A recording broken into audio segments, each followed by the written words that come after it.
हमको सभी से कर्ज है, गुरुदेव ये आशीष दे, जो सोचने का फर्ज है।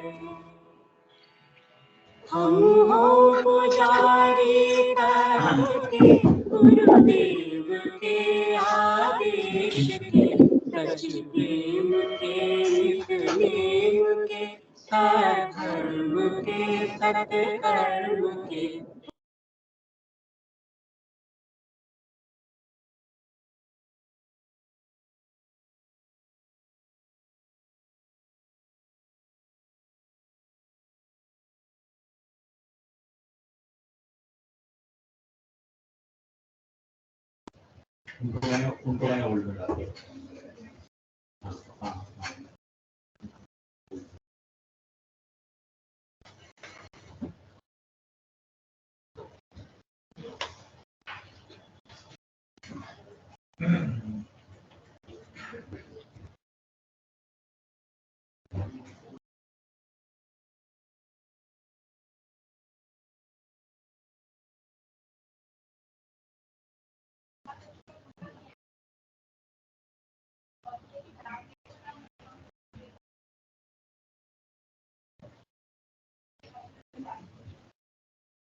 Yeah, so good afternoon all. And as you all are aware, today we have Jaikumar Tejwani ji, who is partner with Messrs. Jaikumar Tejwani Company LLP, and he mainly deals with the international taxation, SEMA, and various other aspects. So, without taking much of your time, I would rather directly request Tejwani ji to please guide us on this particular topic of beach erosion and profit shifting as well as the MLI. So over to you, sir. And then our speakers will basically present on this particular topic. So Tejwani ji, please. Thank you, Bhupendra ji. Thank you very much for giving me this opportunity to be on this wonderful platform of Saturday sessions. And number one, please confirm if I'm audible. Yes, sir. Ji. I'm sure that in the conference room also, those who are sitting may also please confirm. Yes, sir. Yeah. Okay. So you are audible, sir. Thank you very much. Yeah.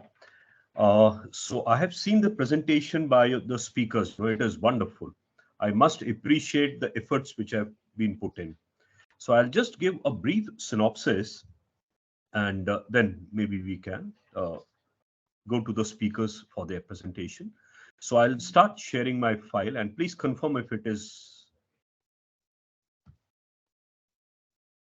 you're able to see my file. Yeah, so I think IOC, you may stop sharing your screen. Now it is, we are able to see your screen, sir. Okay, so welcome all the participants in the Saturday class presentation, which is one of the great initiatives which I find to be so relevant to all the students and even to the qualified people. The topic for the day is base erosion and profit shifting. In short, we call it as Beps. And my name is Jaikumar Tejwani, and we are one of the affiliates with Kalani and Affiliates. So what is base erosion? Let's understand what is the concept of base erosion. This is very, very important that So Bhupendra ji, our team also wants to join this session. So they are seeking your permission whether they can join or not. Certainly, sir. Certainly. I am sorry So that you I have could the not link. mention it earlier. Sorry, Link. आप link I team I will JKT share. at Otherwise, JKTCO पे आप share कर, हाँ एक बार आप share कर लीजिए team JKT at jktco.com. हाँ okay. Okay. I will share it immediately. yeah, sure. Because they were all waiting, Yeah. they thought maybe I'll share something with them. No. In fact, I forgot to mention it Yeah. to you. Yeah. No problems, no problem. Okay, I'm just stopping my sharing for the timing. I'll just rejoin. Yeah. You can start in between. I'm just within 2 minutes. Yeah, sure, sir, sure.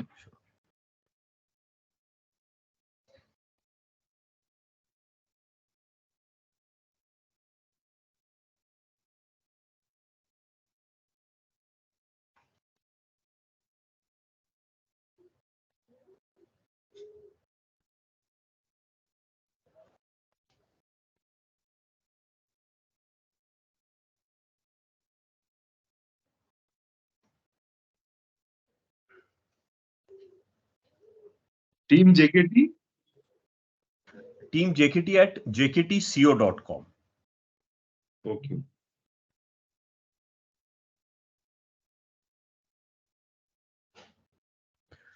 Yeah, so I'm sure my screen is clear and visible. Yeah. So what is the concept of Beps? Why did this concept of base erosion and profit shifting?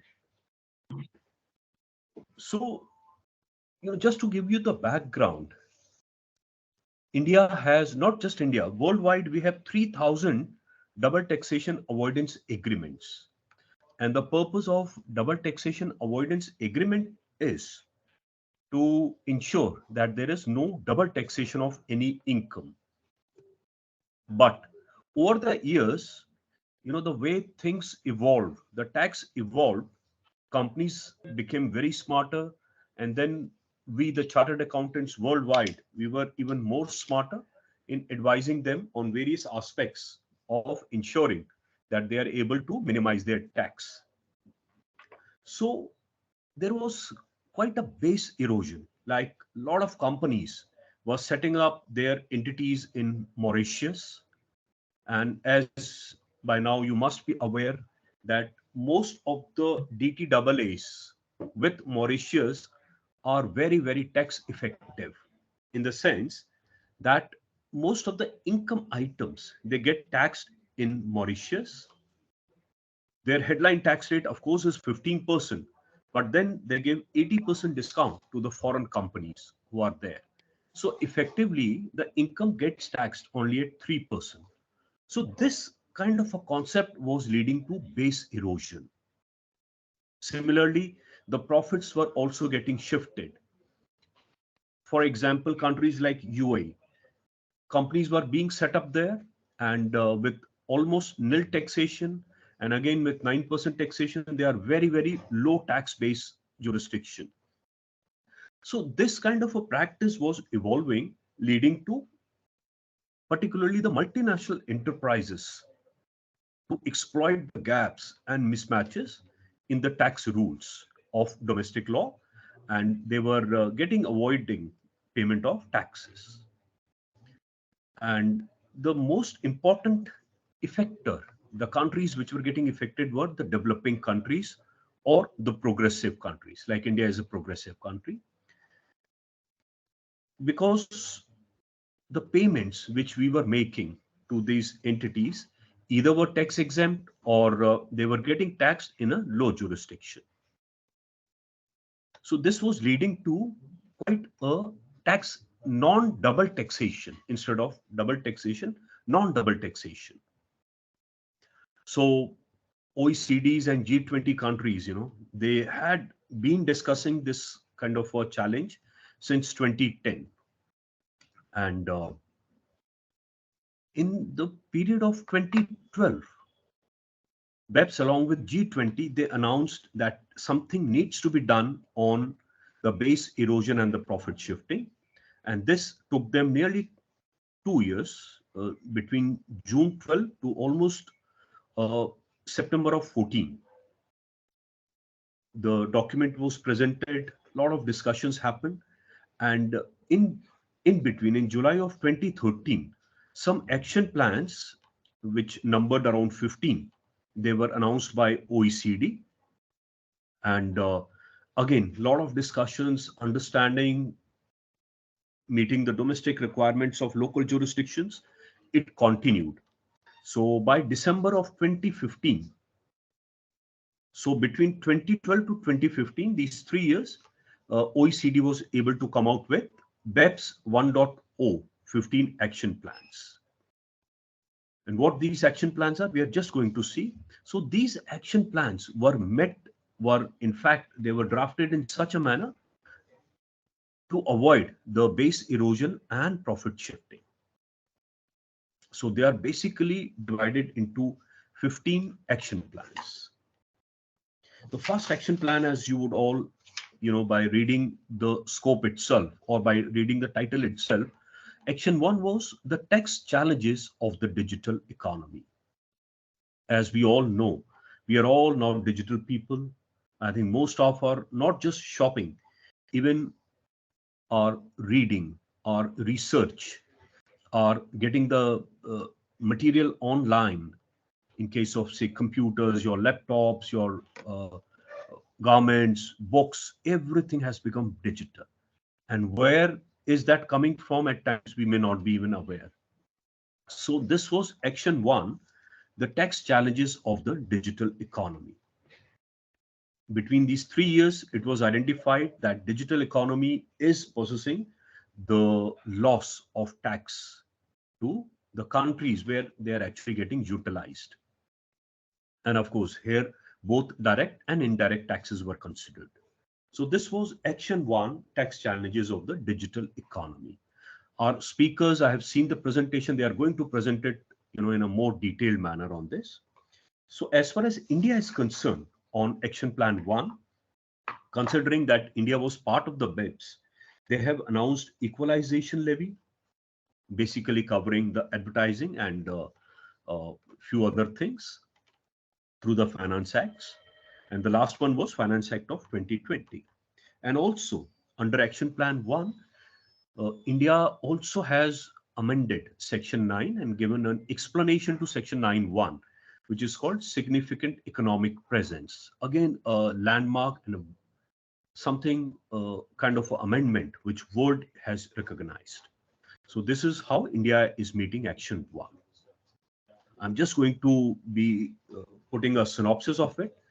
In the detailed session, we are going to talk about these action plans again. Action 2 was the hybrid mismatch arrangements.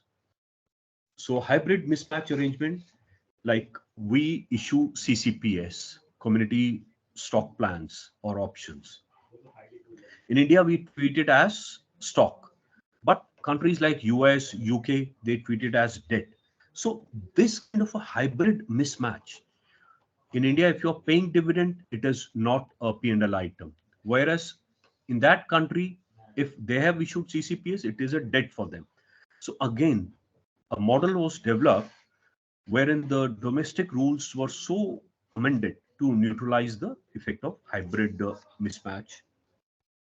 So India has totally agreed and accepted this in overall manner.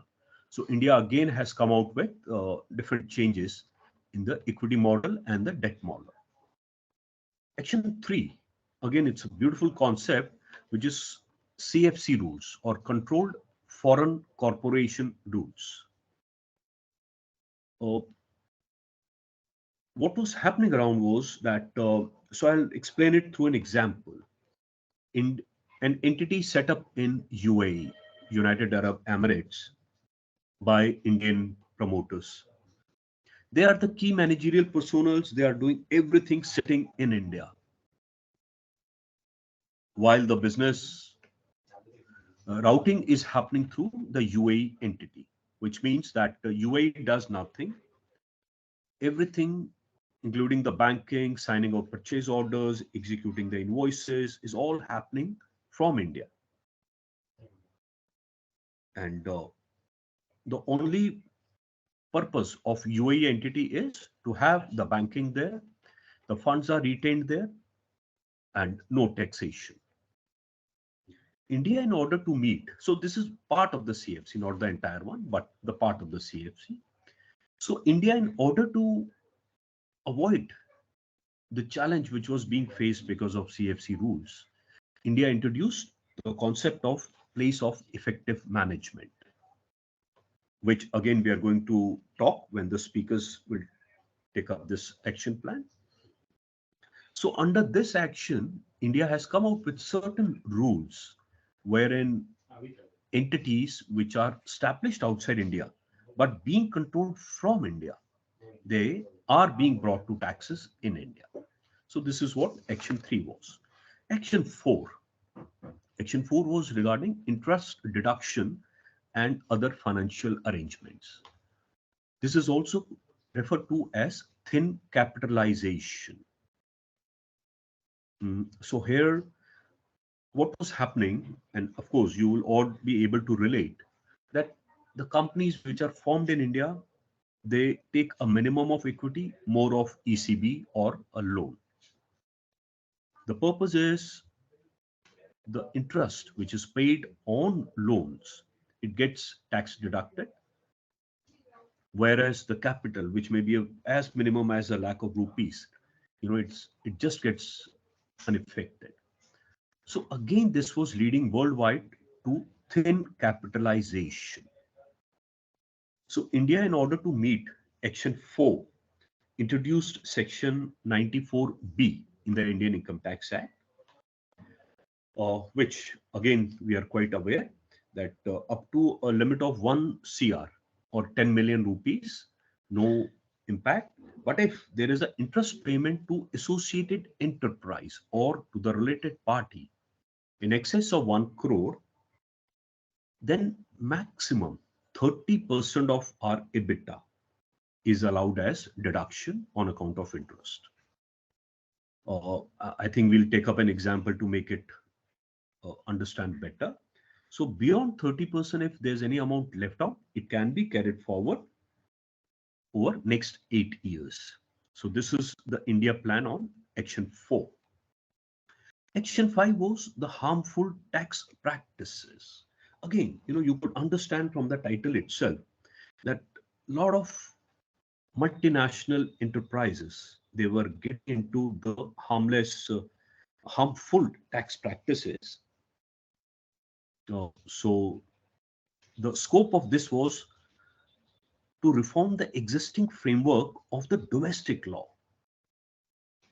and ensure that priorities are placed on improving the transparency and exchange of ruling or information. So pursuant to this action point, India actually have entered into number of tax information treaties, TEIS, tax exchange information agreements, with a lot of companies, with a lot of jurisdictions.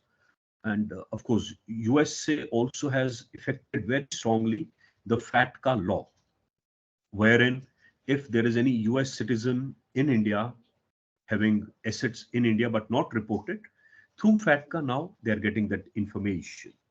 Similarly, worldwide, and I'm sure this time you would have got number of income tax notices wherein the tax office is now inquiring about your foreign assets. So this is in pursuant to Action 5, the harmful tax practices, which through exchange of information is getting met. And also, I would request to all of you to refer to Section 115 BBF of the Income Tax Act, which actually talks about R&D expenses and its deductibility. Action 6 was prevent the treaty abuse. This is, I think, one of the most important of the action plans, preventing treaty abuse. So what is treaty abuse? Companies, they shop the jurisdiction which is more beneficial to them. Maybe a UK company finds that, okay, Mauritius is a much better jurisdiction for them. They form a company there and invest through that entity worldwide. And as I mentioned, the Mauritius DTAs are framed in such a manner that everything gets taxed only in Mauritius, and effective tax rate is only 3%. So this kind of a challenge of treaty abuse was leading to non-double taxation. And on the top of it, our apex court, the Supreme Court of India, in the Azadi Bachao Andolan case, held that treaty abuse is fine if it is within the parameters of law. So apex court, and there was also a circular issued by CBDT, again, which was on the same lines, that if it is within the parameters of domestic law of any jurisdiction, then it is not a treaty abuse. But as we all understand and know, that it was leading to significant tax losses. So India has done a lot of efforts on this point. Number one, they have issued the provisions of GAR, General Anti-Avoidance Rules, subject to certain, of course, thresholds, but it is a very, very important. And second was that Section 9, wherein, along with POEM and ESR and SCPs, certain points have been defined, wherein, in case any action is happening in India, uh, the taxes could happen in India. While we discuss this action, we'll also talk about it in more details. And following Action 6, India has also amended its treaties with Mauritius and Singapore. These two jurisdictions are where most of the tax evasion was happening. Following Action 6, India has taken all these actions. And also, when we deal with MLI, we'll also see that within MLI, point number 6 to 11. So within MLI, we have again few action points. So 6 to 11, India has very strongly has followed those points to ensure that no entity or FDI flows into India which is through treaty abuse. Article 7 or action point number 7 was artificially avoiding permanent establishment status. I guess this we can understand better if we have a session on PE. But here, within the OECD guidelines, so I think I'll explain it with the help of an example. Team, of course, is going to put some more light on this. So just as an example, if a project is, say, awarded to India Delhi Metro project, let's take it up. So project was awarded to one of the German companies, along with, of course, the Indian team. So if we read the OECD guidelines, each project has around 6 phases. So the German company, they so beautifully and nicely, they drafted the agreement that each phase of the project was falling below 120 days completion. So like pehla phase tha to have a broader design of the project. So that they took 120 days, less than 120 days. Then the second phase was to get the design through the 3D format or the 3D platform, uh, confirmed, established through, and of course with a lot of other. Again, that was so defined that it will take another 120 days. Third, fourth, fifth, sixth was finalization and delivering. Again, within 120 days. So entire project of Delhi Metro over years was 120 into 6. That is 720 days. And none of the none of these points 1 to 6, they were falling within the permanent establishment definition. So again, leading to non-taxation of the entities which were working in India because of this artificially avoiding the permanent establishment. So action plan 7 says no, nothing doing. If there is one entity directly or indirectly engaged in a project, no such bifurcation is permissible. If you exceed 120 days, the profit which is attributable to India will get taxed in India. And then action 8 to 10 and 13, These four sections are aligning the transfer pricing with the value creation, wherein India has followed a number of the proposals like country by country reporting, and it has also introduced reporting on various significant worldwide transactions which are impacting the Indian jurisdiction by following this action plan. Then we have action 11. So up to action 10 was more about the challenges and how to meet it. Action 11 onwards, which is also referred to as Beps 2.0. The challenge was faced that how do we measure, how do we monitor all these action plans? If a country has agreed to follow, what are the measures? So through action 11, certain measures, which again we are going to discuss under action 15, they were referred to. And action 12 was the disclosure of any aggressive tax planning. Again, of course, India is not very strongly part of it, but it is getting covered under action 15. And action 13, along with 8 and 10, is more about the transparent transfer pricing disclosures. And action 14 is about the dispute resolution mechanisms through the mutual agreement procedures or through any other channel which could help a dispute to be resolved a little faster. So these are what, in very broad terms, the action plans. And I think now I will give it to the speakers to talk about these before I take up the MLI. Yeah. So speakers, are we ready with this?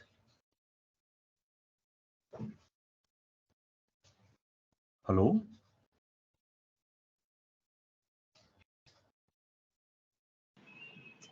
Yes, sir. Okay. Yeah, they are sharing their presentation. And Okay, I'll stop my sharing. And then I'll come to MLI little later. Yeah. okay. So, in fact, Tejwani is available with us for the class.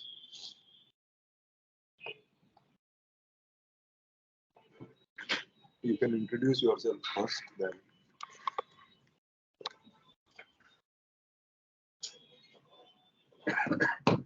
Thank you, sir, for the insight. With this, we begin today's class that is on the topic base erosion and profit shifting and multilateral instruments. The presenters for today are Ayushi Poddar, Gini Sharma, and myself, Darshya. So, there was an economic meltdown in 2008, which prompted various governments to check whether legitimate taxes were actually being collected from the revenue that was generated by these multinational corporations.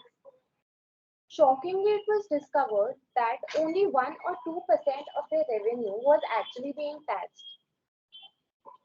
Governments of the entire world were alerted because of this, and they started looking into the existing tax rules and their efficacy.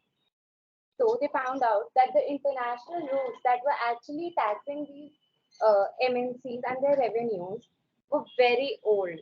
They existed around 100 years ago. So, and with the rapid advancement of technology, they were not effective.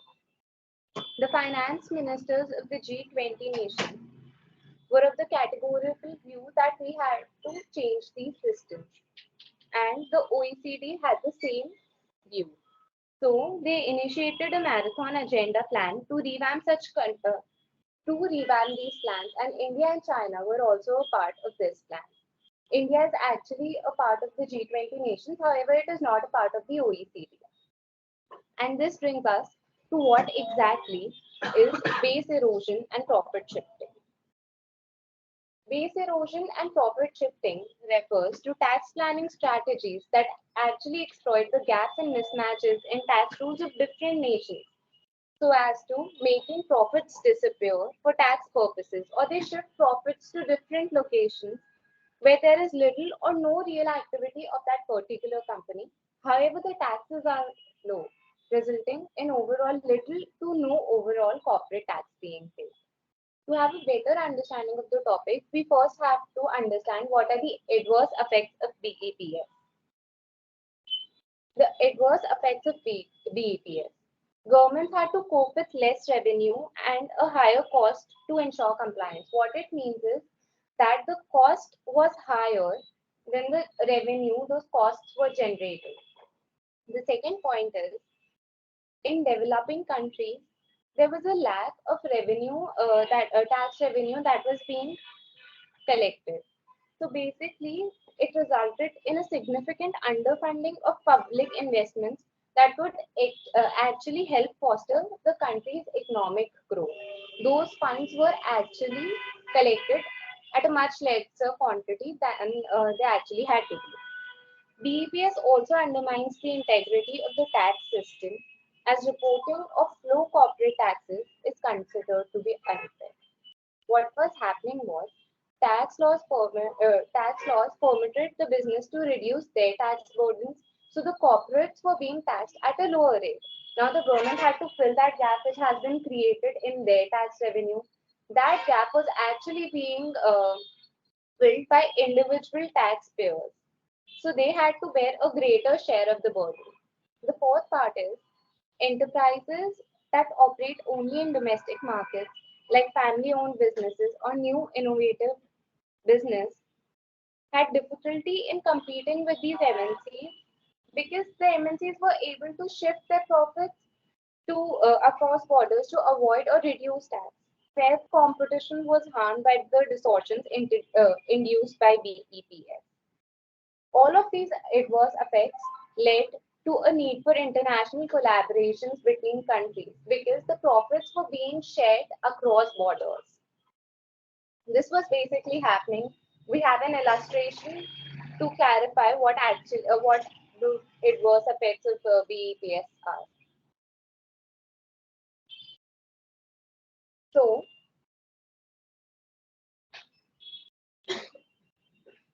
in 2008, following the financial crisis, G20 companies made sure to put tax at the top of their agenda. We have to realize that annually, $240 billion are lost because of the concept of BEPS. To avoid this and to start a fight against tax evasion and avoidance, 140 countries and different jurisdictions have joined their hands together so that we are actually able to collect this tax revenue that is being lost.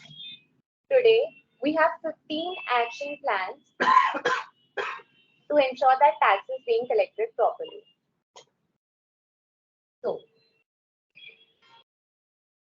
need for international collaboration between countries. Interaction of domestic laws with other country laws either led to gaps or it led to double taxation. What do we mean by gaps? There was usually no taxation in either country, or there was nominal tax, or at other cases there was double taxation. Also, there was a concept that we studied in accounting, the matching concept. This concept is not present when we are talking about international profits. So, since there is no principle of uh, matching at the international level, it leaves considerable scope of arbitrage by taxpayers. Now, international standards have tried to reduce these gaps, however, they still remain. Therefore, there is a need for countries to collaborate on tax matters so that they are able to get their due share of taxes. When we talk about these action plans, these action plans were structured around three fundamental pillars. The first one being introducing coherence in the domestic rules that affect cross-border activities. There had to be a clarity between the cross-border domestic rules that actually govern these cross-border activities. We have DTAA for these, reinforcing of substance requirements in existing international standards, that is, alignment of taxation with location of value creation and economic activity. For this, we'll take an example. For example, there is a patent that has been developed in India. However, the same patent has been registered in Mauritius. Now, That patent is actually being taxed as per the Mauritian rules. However, it is being used in India. Why is it being taxed according to the Mauritian rules? Because it is registered over there. So we have to make sure that the substance, the use of that patent, which is actually in India, should be taxed according to the taxation rules of India. The third is improving transparency and tax certainty. This brings us to our first action plan. Action Plan 1, addressing the challenges of digitalization or the digital economy. New business models have created new challenges. The typical taxation issues that are related to e-commerce are: first, the difficulty in characterizing the nature of payment, establishing a nexus or a link between taxable transaction, activity, and a taxing jurisdiction. To simplify, we have to ask what is the taxable amount and in which country is it going to be taxed. The second problem that we face is the, the difficulty of locating the transaction, activity, and identifying the taxpayer for income tax purposes. Again, we have an example. Suppose there is a person named A who is a resident of India and he places an order on the site X. X, the server of X is in Mauritius. Now we have to ask ourselves the question, is the transaction actually taxable or not? And if it is taxable, who will pay the tax?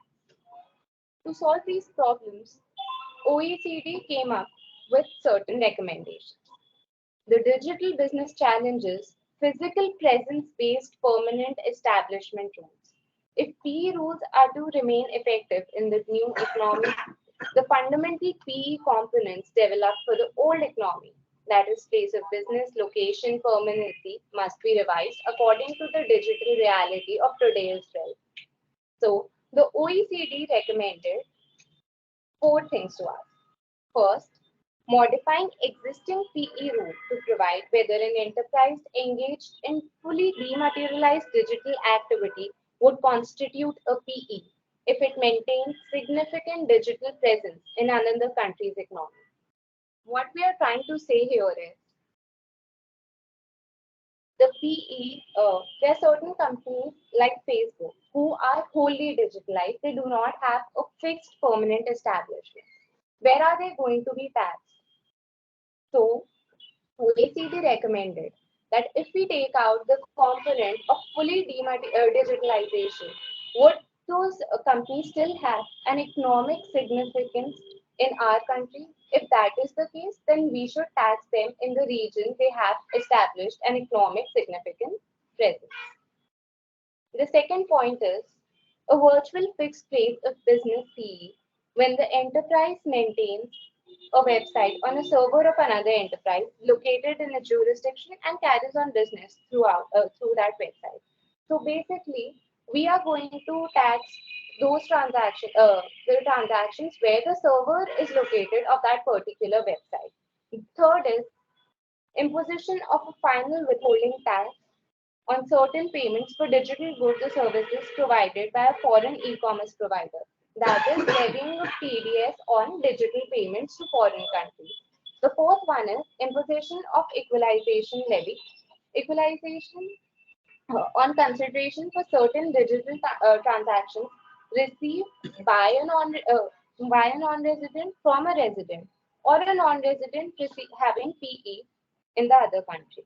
Now, India has incorporated two of these provisions in our tax laws. The first one being significant economic presence. That is, if a company is wholly on social media platform and they have a significant economic interest presence in our nation, we would be taxing them according to our rules. And the second one is equalization levy. In fact, India was the first country in world to actually levy equalization. This brings us to our second action plan, that is neutralize the effect. What is the challenge? First challenge क्या बताया इन्होंने? और Siri.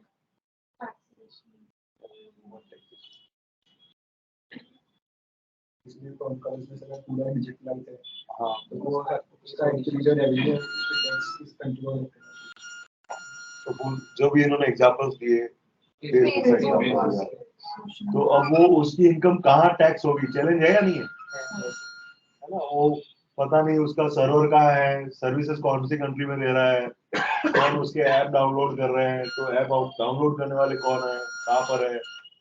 तो ultimately Facebook का revenue उसमें जो advertisement कर रहे हैं, तो उसके जो whosoever is the एडवर्टाइजर वो कहाँ है, और वो उसका जो रेवेन्यू जिस तरीके से आ रहा है, तो वो जो क्लिक होके और अल्टीमेटली मिल जाता है क्लाइंट को, तो वो आर क्लिकिंग दोज, तो है ना, तो डिफरेंट अलग अलग तरीके से उसका जो रेवेन्यू आ रहा है, जो क्लिक कर रहा है वो रेवेन्यू दे रहा है, या उसकी वहां टैक्स होना चाहिए, या जो जिसने उसको पैसे दिए हैं फेसबुक को वहां टैक्स होना चाहिए। तो these things are there, and anyone can, until and unless there are laws, there are regulations, है ना, और there is some SOP kind of thing कि सब ये चीज होगी तो यहाँ टैक्स होगा, ये चीज होगी तो यहाँ टैक्स होगा।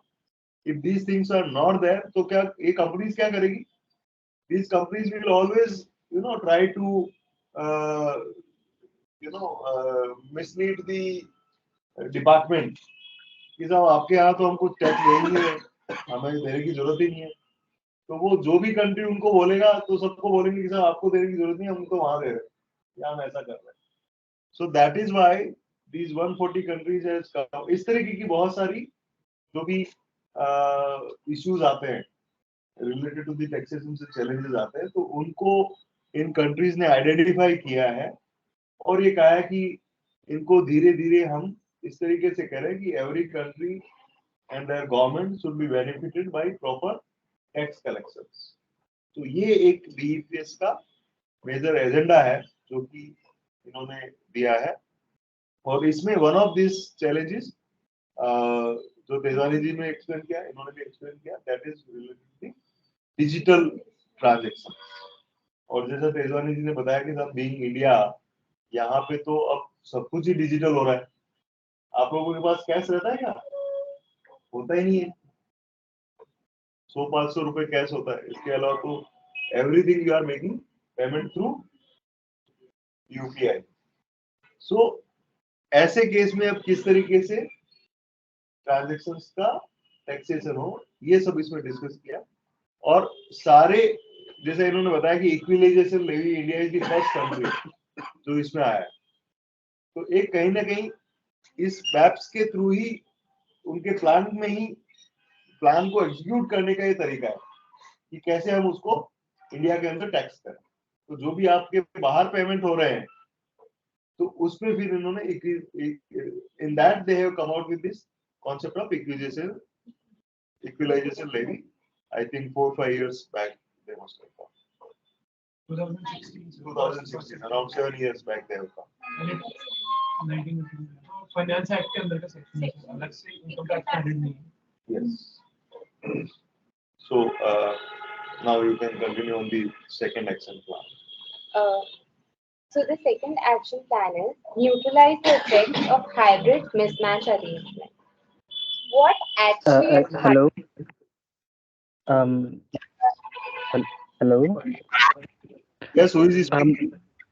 मैम मेरे भी ना एक क्वेश्चन है, मतलब वो क्वेश्चन कुछ इस तरह से है। सपोज जैसे अभी हम बात कर रहे हैं वर्चुअल पीस वगैरह की और सिग्निफिकेंट इकोनॉमिक प्रेजेंस और इक्वलाइजेशन लेवी की, तो वही फेसबुक वाला एग्जांपल लेते हैं कि फेसबुक का सर्वर इज इन मॉरिशियस और let's suppose Facebook is advertising in India, और वो जो एडवर्टाइजमेंट है it is specifically targeting the Indian customers.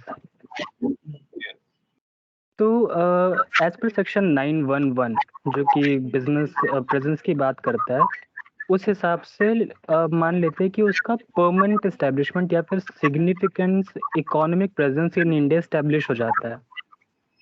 तो सर वो तो इक्वलाइजेशन लेवी में भी कहीं ना कहीं कवर होता है और कहीं ना कहीं वो यहाँ पर भी कवर होता है। तो जब हम इन केसेस में पेमेंट करेंगे आउट ऑफ इंडिया, तो उसमें टीडीएस किस रेट पे काटना चाहिए sir? Should we deduct as per equalisation levy क्योंकि अगर हम वो करते तो वहाँ पर रेट है 6%, 2%, what ever is the case. या फिर अगर हम इनकम टैक्स में आते हैं तो वहाँ पर रेट्स इन फोर्स आ जाता है। तो किस तरह से अप्रोच करना चाहिए सर हमें इसको? सुशील, आप अलग ले गए डिस्कशन को ना, ये एक अलग पॉइंट पे अच्छा हम सर। चले गए। हाँ, वो इसका कोई रिलेशन नहीं है। डिजिटल यहाँ पे जो कवर कर रहा है वो उन चीजों को कवर कर रहा है जो कि otherwise they are not getting taxed. अगर आप इक्वलाइजेशन लेवी को पढ़ेंगे, it has nothing to do with SEP. SEP एक इंडिपेंडेंट है, और एसईपी के आने से आपका पी इंडिया में आ जाएगा, तो profit which are getting attracted to India will get taxed, और टीडीएस फिर आपका अकॉर्डिंग टू द नेचर लगेगा जो भी आपका टीटीडब्ल्यूए में दिया हुआ है।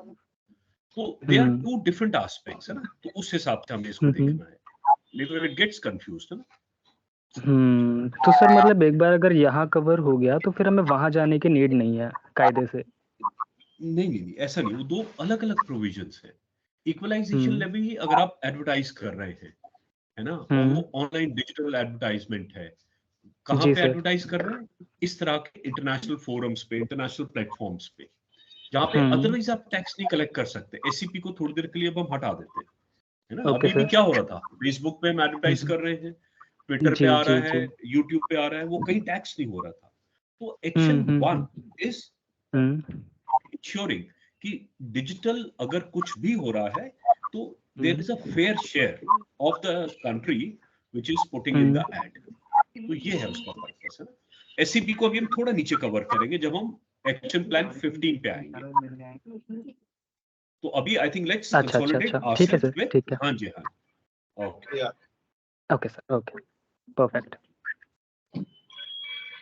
Action Plan 2. Neutralize the effects of hybrid mismatch arrangements. What are actually hybrid mismatch arrangements? They exploit the differences in tax treatment of an entity or an instrument for that matter under the law of two or more countries, and that so that they can achieve double non-taxation. For example, creation of two deductions for a single borrower. That is, you are getting a reduction against one single expense twice. Second, taking deductions without corresponding income inclusion. There is no income, however, the corresponding expense has been deducted. Misuse of foreign tax credit and participation exemption regime, that is showing activity in low tax jurisdictions. Now, uh, the policies of two different nations might be different when we are talking about different types or forms of entity.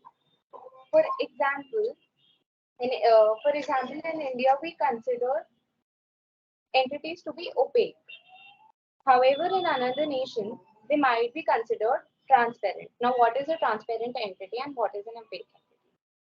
So, for example, there is a subsidiary named A. So, there's company A and there's company B. Company A is located in India. However, company B is located in UK. UK considers its companies to be transparent. However, India considers its companies to be opaque. Now, A is 100% subsidiary of H. So, in India, we are going to consider it a separate legal entity. However, in UK, they consider it to be transparent, which basically means that A does not exist and it is only B, and B is going to get all the tax deductions and all the incomes are of B. So basically what happens is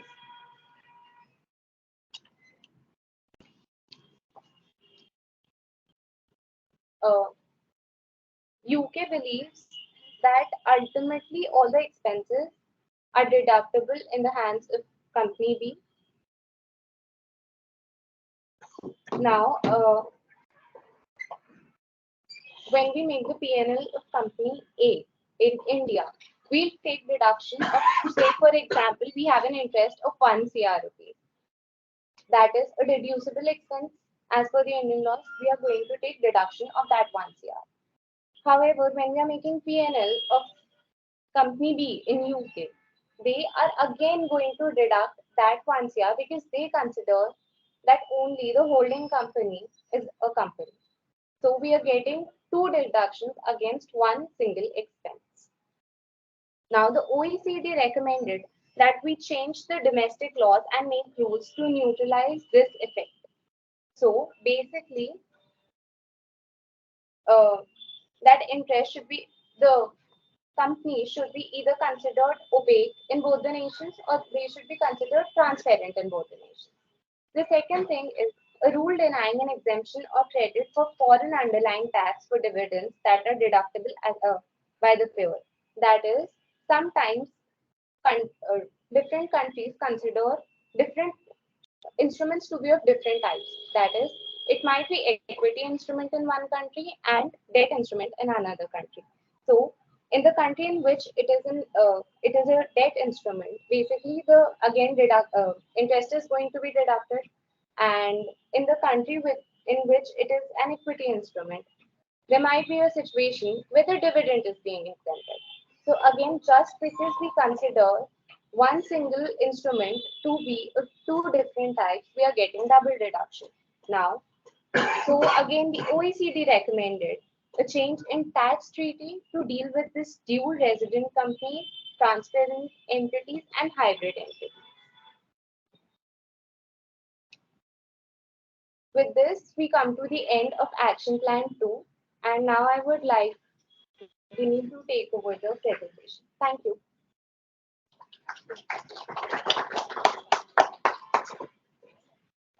So good afternoon all.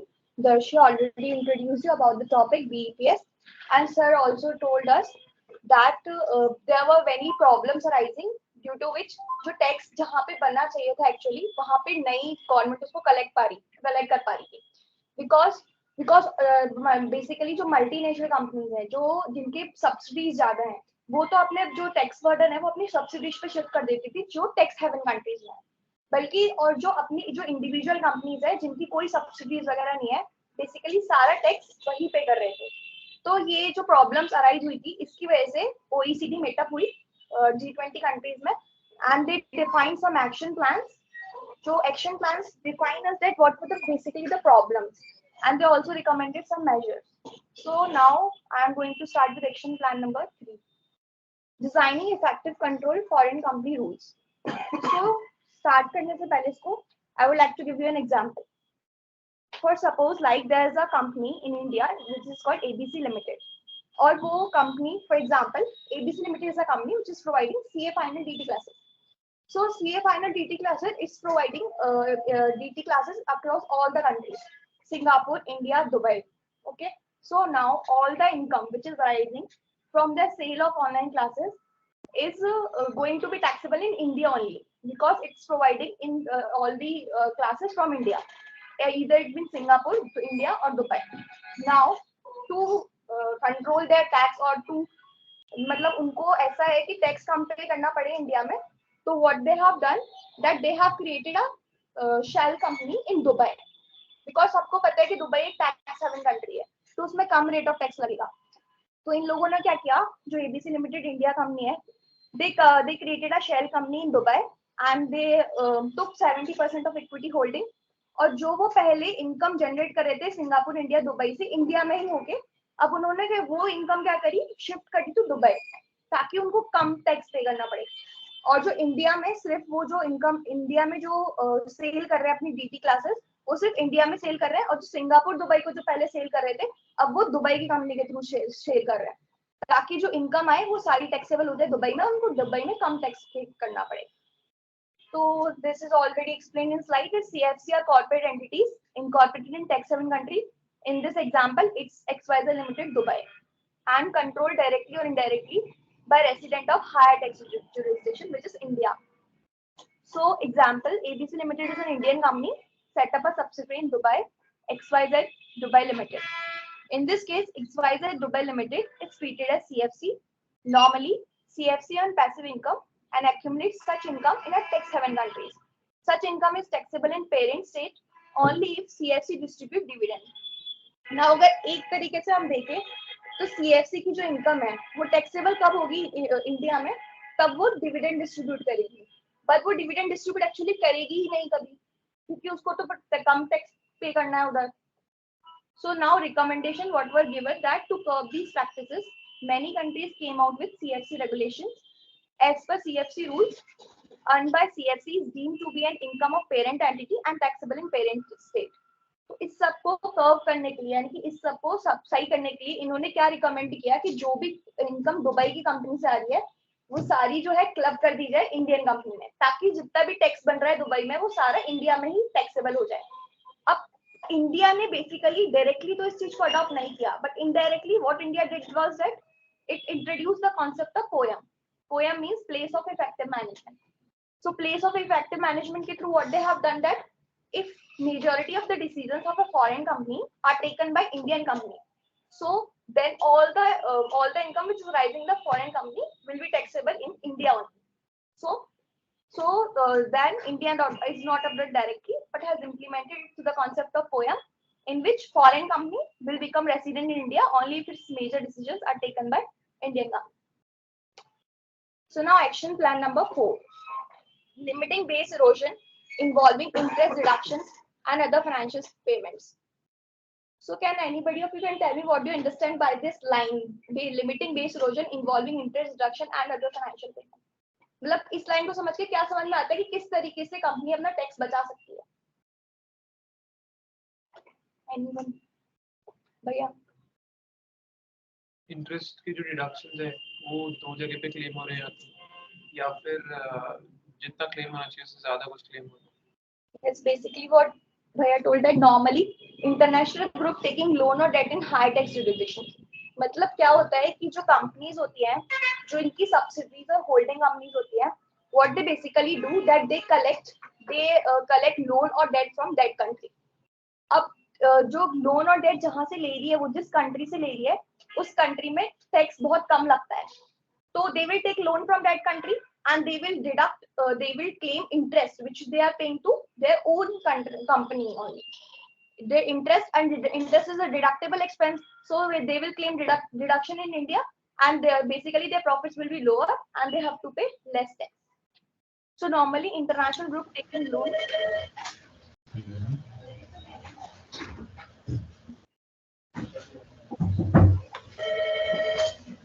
Ayushi, इसमें आप you can also talk about thin capitalization because one of the basis for action plan 4 was thin capitalization, wherein the companies were funded more through debt than equity.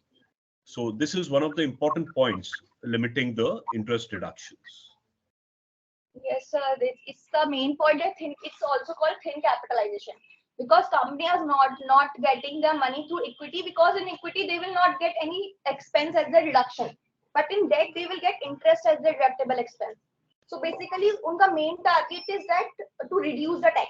And how they can reduce the tax? When the interest payment is higher, so that they can get higher reduction of interest. So it's also called thin capitalization, as said by sir. So many times, enterprise of M&E located in tax haven gives loan to entity located in high tax jurisdiction, so that their overall tax burden get reduced. So what were the recommendations of OECD? जैसा कि sir Tejwani sir ने पहले बताया था अपने को कि what they are going to do in India is India में क्या adopt हुआ है कि fixed ratio rule. Fixed ratio rules means interest deduction should be allowed on the basis of level of economic activity. As per this rule, interest is allowed at a certain percentage. Means interest should be allowed only at a certain percentage so that they cannot claim a high deduction of interest. So in India, it's like only 30% interest deduction is allowed, and as told by sir that the remaining interest shall be carried forward to the next years till I think 8 years. So second rule is that group ratio rule. As per this rule, entity allows to deduct more interest expense on the basis of position of its worldwide group. And third one is targeted rules. So there should be certain rules to address some specific risk in case of banking and insurance business. If there is no risk, then country can exclude banking and insurance business. So basically banking and insurance business are riskless entities. मतलब वो banking और insurance company will not evade their tax because basically government की ही होती है ज़्यादातर, private sector banks भी होते हैं, but they do not do these kind of activities. So targeted rules means basic some rules, some entities should be targeted ताकि government उन पे ज्यादा ध्यान दे पाए. So provision incorporated in Indian tax laws is section number 94B, incorporating transfer pricing. Yeah, you Section plan. can also clarify that there is a limit of 1 crore or 10 million rupees, and also it is only between the related or the associated enterprises. Yes, sir.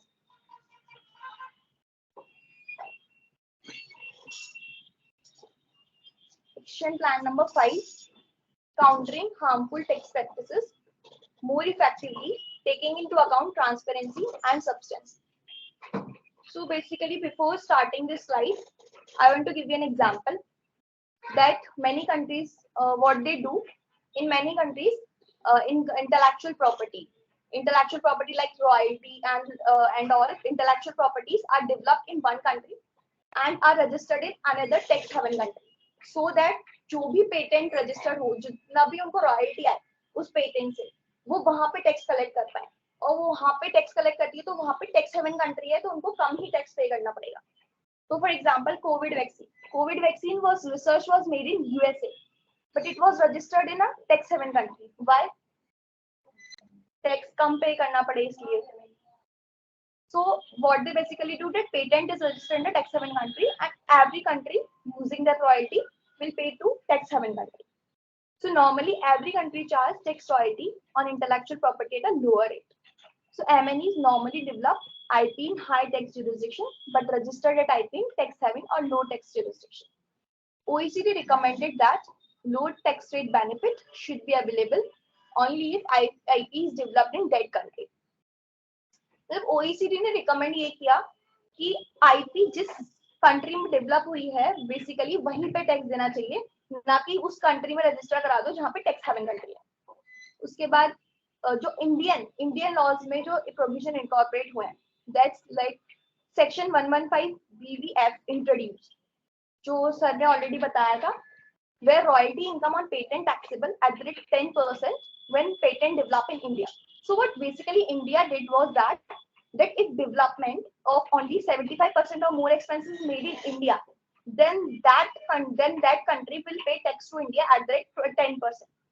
So India will also collect tax at a nominal rate.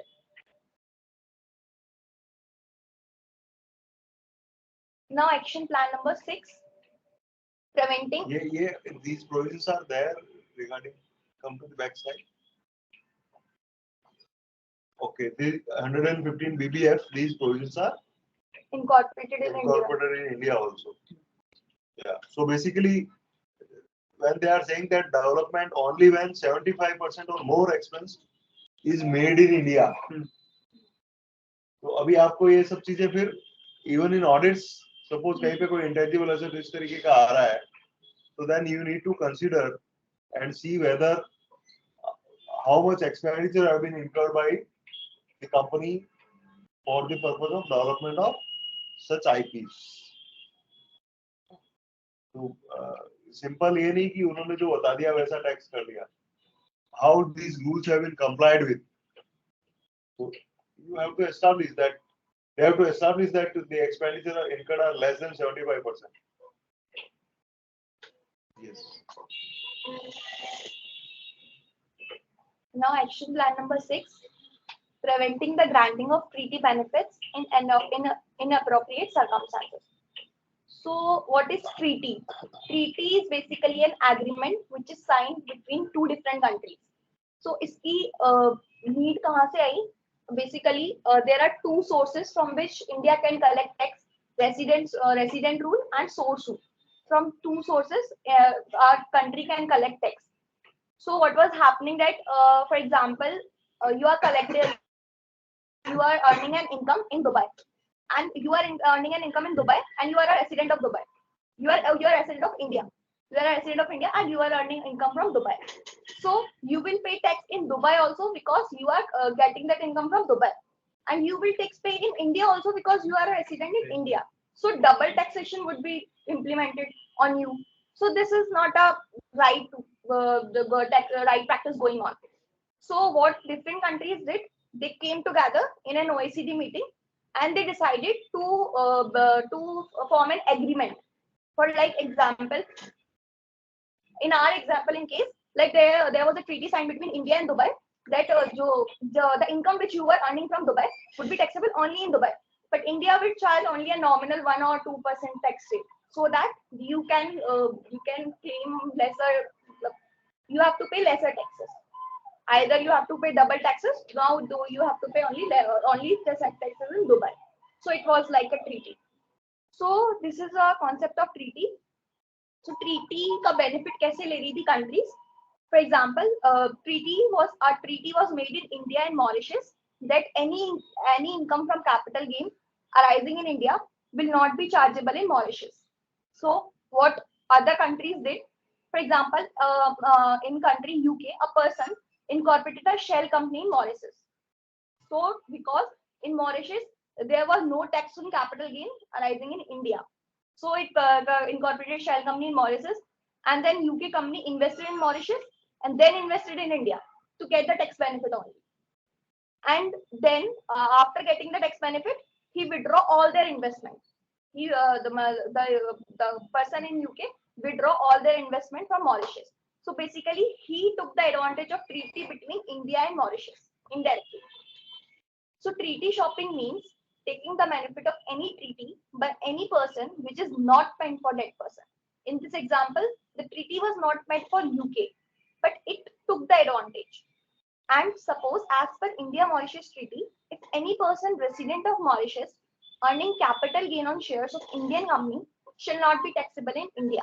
Now suppose any person resident of UK incorporates a shell company in Mauritius and takes the benefit of India-Mauritius Treaty, is treated as treaty shopping.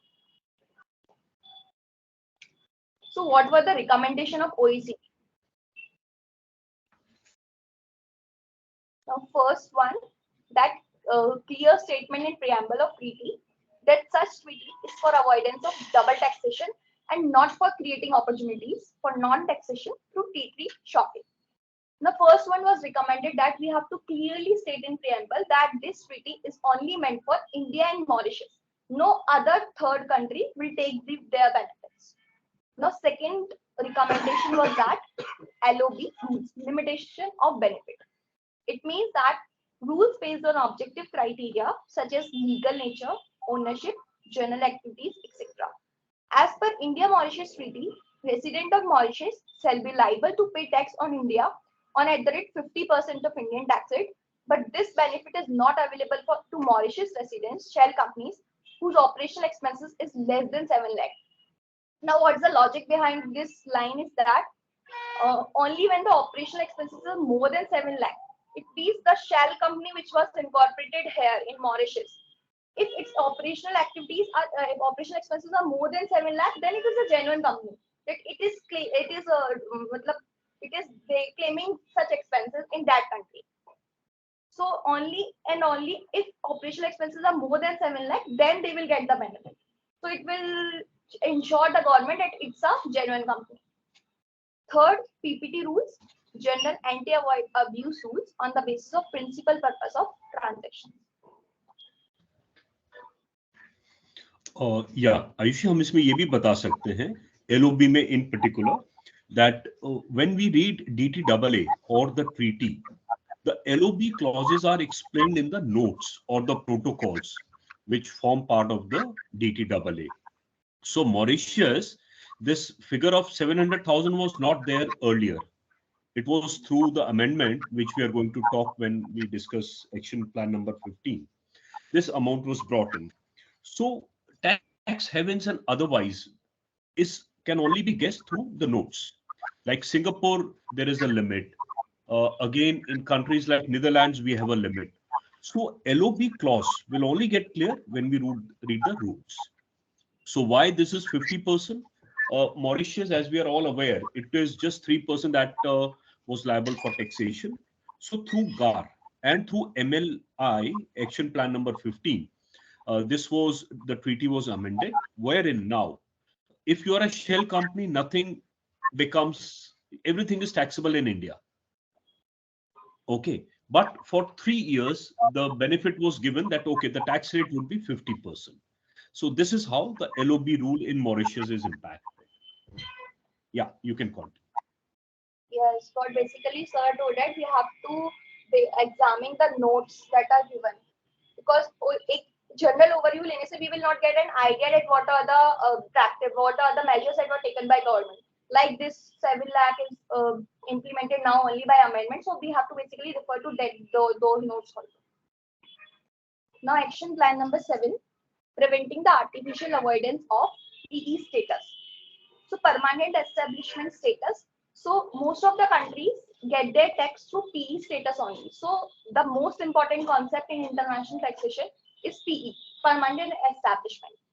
So first, so basically we have to work on the definition of permanent establishment. We have to make strong this definition that we can collect the tax in the country in which basically the activity is happening. Now first one, reworking exceptions to PE definition. To define PE, all activities carried on by enterprises along with activity by closely related shall be examined. And second one, analyzing arrangements entered into contractual agreements, business through commencement also included in the definition of PE, except it is performed as independent business activity. Now, action plan number 8 to 10. 8 to 10 are basically of transfer pricing. Transfer pricing address it. Action plan number 8 addresses transfer pricing issues relating to control transactions involving intangibles. Intangibles, since intangibles are by definitions mobile and they are generally difficult to value. Misallocation of profits generated by valuable intangibles is a significant cause of BEPS. So basically इसमें क्या है TP we all have studied. तो TP में 4-5 तरीके के methods होते हैं, like cup method, resale price method, costless method, transaction at mark method, and profit split method. So what countries basically do in profit split method, they split their profits in that country in which they have to pay lower tax, and they will distribute profits in less profits in that country in which they have to pay higher tax. So action plan number 9, contractual allocations of risk are respected only when they are supported by actual decision making and thus exercising control over these risks. Action plan number 10, this action focuses on other high risk areas which include first, the scope for addressing profit allocations resulting from controlled transactions which are not commercially rational. Second, the scope for targeting the use of transfer pricing methods in a way which results in diverting profits from the most economically important activities of the MNE groups. So basically, these countries are diverting their profits in dead countries in which they have to pay lower rate of tax. And third one is that the use of certain type of payments between members of the MNE group, such as management fees and head office expense, to erode the tax base in the absence of alignment with the value creation. Now, action plan number 11, measuring and monitoring BEPS. Now, indicators of BEPS activities. Indicators of BEPS activities, it means that how do we get to know that BEPS transactions are actually happening in different countries. So what are the indicators that help the government in identifying the transactions that are happening in different countries to evade taxes? So 6 indicators of BEPS activity highlight BEPS behavior using different sources of data, employing different metrics, and examining different BEPS channels.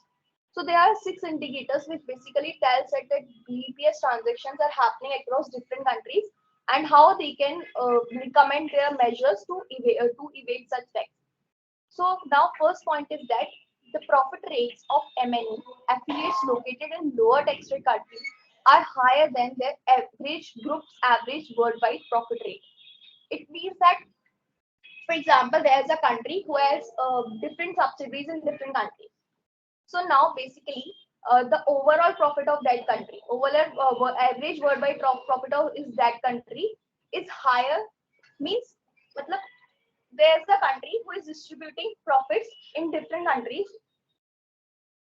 in their subsidiaries. Okay, now the profit rates of MNE, which in the country which are lower tax rate countries, they will distribute profits in that country only. so that and their average, अगर हम उनका पूरा average world wide profit rate देखें तो वो 25% है, for example. And the country which is a lower tax rate country, only in that single country their profit rate is 15%. So it's so इससे साफ समझ में आ रहा है कि there it is a tax evading country.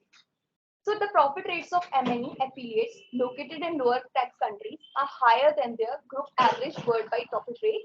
For example, the profit rates reported by M&E affiliates located in lower tax countries are twice as high as their group's worldwide profit rate on average. मतलब जो lower tax rate countries है उनमें profit rates इतना ज्यादा है, उससे अपने आप ही साफ साफ पता पड़ जाता है कि ये country is trying to evade tax. Second one is the effective tax rates paid by large M&E entities are estimated to be lower than similar enterprises with only domestic operations.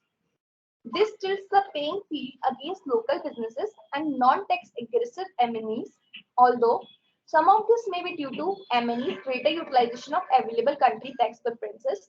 For example, Unilever versus Patanjali. Patanjali is a company only in India, and Unilever is a company that has many branches in different countries. So इनके profits को देख के ही हमें पता पड़ जाता है कि ये जो Unilever है is trying to evade taxes through shifting their profits in different countries. तो बेसिकली वो ये कह रही है कि मान लीजिए पतंजलि का टर्नओवर कोई पर्टिकुलर आइटम का 1000 करोड़ है और वहां पे उसने 10% प्रॉफिट 100 करोड़ कमाया, जबकि यूनिलीवर जो है 1000 करोड़ के ऊपर प्रॉफिट जो है वो जो इंडिया के ऑपरेशन है उसको 80 करोड़ ही बता रही है. तो that means there is possibility that Unilever having the international operations, Patanjali का केवल इंडिया operations है, so there is possibility that Unilever may have shifted its profits to some other country. Now, third one is FDI is increasingly concentrated. FDI in countries with net FDI to GDP ratios of more than 200 times increased from 38 times higher than all countries in 2005 to 99 times higher in 2012. Now, fourth one is the separation of taxable profits from the location of the value creating activity is particularly clear with respect to intangible assets, and the phenomena has grown rapidly. Now, this is the point which is repeating that royalties, what I earlier told. For example, the ratio of value of royalties received to spending on research and development in a group of low tax countries was 6 times higher than the average ratio of all the countries and has increased threefold between 2009 and 12. Now, fifth one, royalties received by entities located in these low tax countries accounted for 3% of total royalties. This provides evidence of the existence of BEPS, though not a direct measurement of the scale of BEPS. Now, sixth, debt from both related and third parties is more concentrated in M&E affiliates in highest tax rate countries. The interest to income ratio for affiliates of the largest global M&Es in higher tax rate countries is almost 3 times higher than their M&Es worldwide third party interest to income ratio. For example, if tax rate is in a country is higher, then they will take loans from different countries and they will allow their interest as a deductible expense, and then their profit would be lower. Action plan number 12, mandatory disclosure rules. Now, they are basically disclosure requirements, design principle and significant objectives of a mandatory disclosure design. First, clarity and comprehensibility. Second, ability to balance additional compliance costs to taxpayers with the benefit obtained by the tax administration. Third, flexibility and dynamism to allow the tax administration to adjust the system to respond to new risks. And fourth, accurate identification of the schemes to be disclosed. Fifth, effective achievement of objectives. And sixth, ensuring effective use of information collected. Now, thank you. I would like to call Ayushi for further discussion.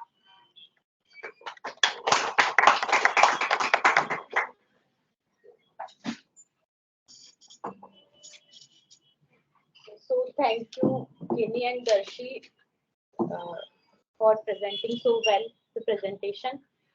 Now I would like to move forward to the next action plan, which is re-examine transfer pricing documentation. So Beps provided three-tiered structure for this. First is the master file. What is the master file? Master file is the transfer pricing documentation which requires MNEs to provide the tax authorities with high-level information regarding their global business operations and the transfer pricing policies which are they following. Also, the master file should be delivered by the MNEs directly to the local tax administration. So, what is the applicability of master file? Whom to is applicable? It contains two parts, Part A and Part B. Part A requires it should be filed by the constituent entity. Now, what is constituent entity? So, for example, there is a company which is named as Unilever Limited. तो उसकी constituent entity क्या होगी India में? Hindustan Unilever Limited, and in Pakistan Unilever Limited. So it is required to be part is to be required to be filed by constituent entity, which is Hindustan Unilever Limited, and part B is required to be filed by the other group entities. So what is the limit? If it is applicable on group entities, only if its consolidated revenue of the group exceeds rupees 500 crores in the preceding financial year, and if this condition is fulfilled, then either the international transaction exceeds rupees 50 crores or intangibles related transactions, for example, royalty payment exceeds rupees 10 crores, then it is applicable on the group entities to file master file. So what is the form relating to master file? We can see it.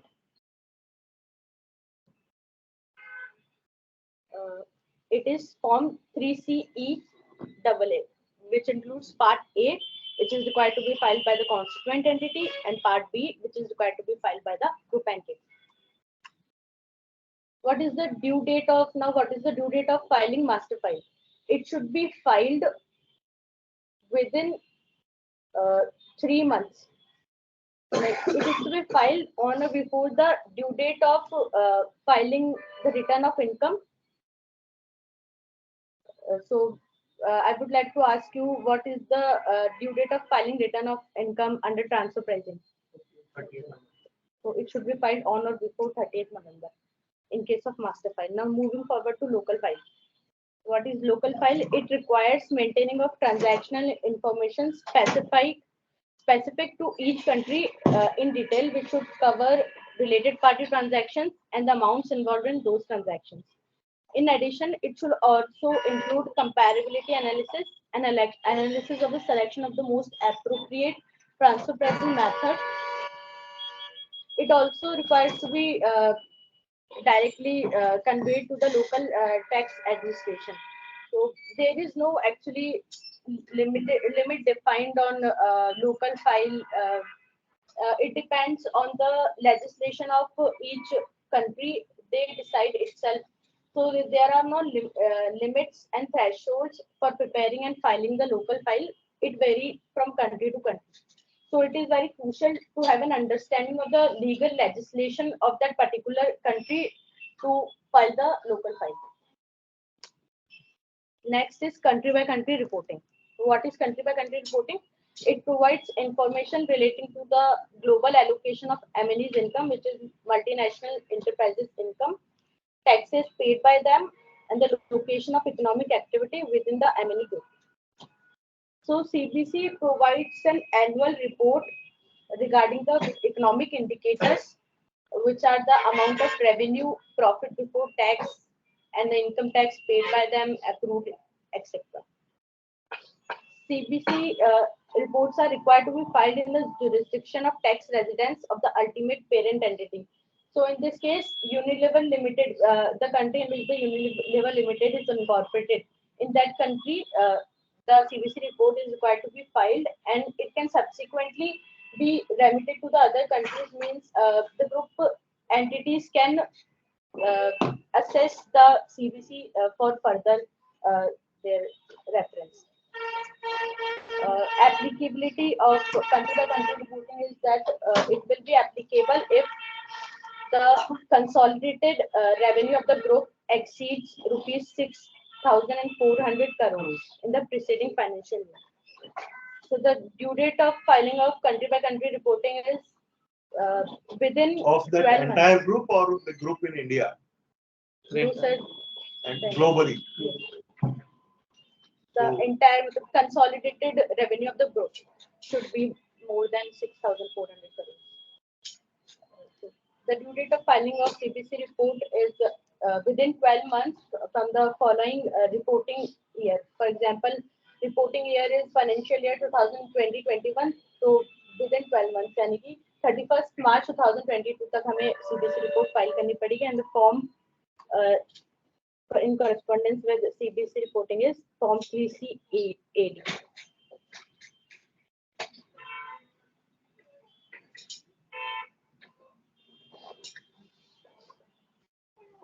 So what will be the contents of country by country reporting? Sir, it is annual report which provides details of revenue, the amount of revenue, profit before tax, the tax paid by the entity, parent entity, or the total group as a whole.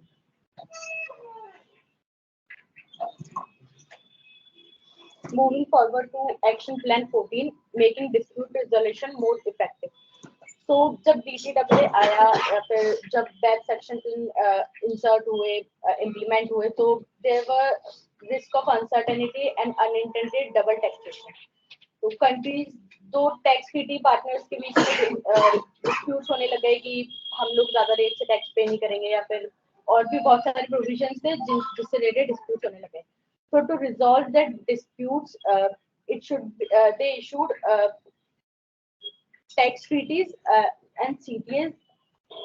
Also, they mutually agreed upon the procedures to resolve the disputes. So how they ensured effective implementation of MAP. So the MAP should be implemented in good faith of both the tax treaty partners, and the dispute should be resolved in a timely manner. The administrative process should also be inculcated so that the disputes could resolve in a better way, and it also be accessible to the taxpayer. Now, before moving forward to action plan 15, I would like to ask Tejwani sir if he had to say anything about multilateral instrument. Yeah, Tejwani sir.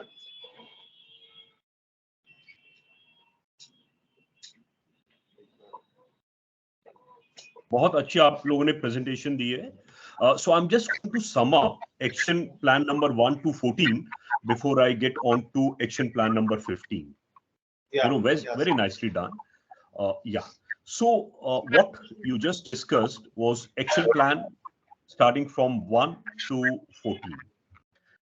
And just check if my slide is visible. Yeah. So what we have discussed, that BEPS is basically into two parts. It is BEPS 1.0 and BEPS 2.0. And as you rightly pointed out, BEPS 1.0, it created 15 action points to address the cross-border taxation. Whereas BEPS 2.0 focuses on the challenges of taxing and increasingly digital economy worldwide. Okay, so BEPS 1.0, as through examples of HUL and Patanjali, was aimed at multinationals that use the tax planning strategies to shift their base to the low jurisdiction. Or clarification के लिए it's very important that countries where the tax rate is below 15% or they have no tax, they are called as tax havens. And the countries with the minimum tax rate of 15%, they are not the tax havens.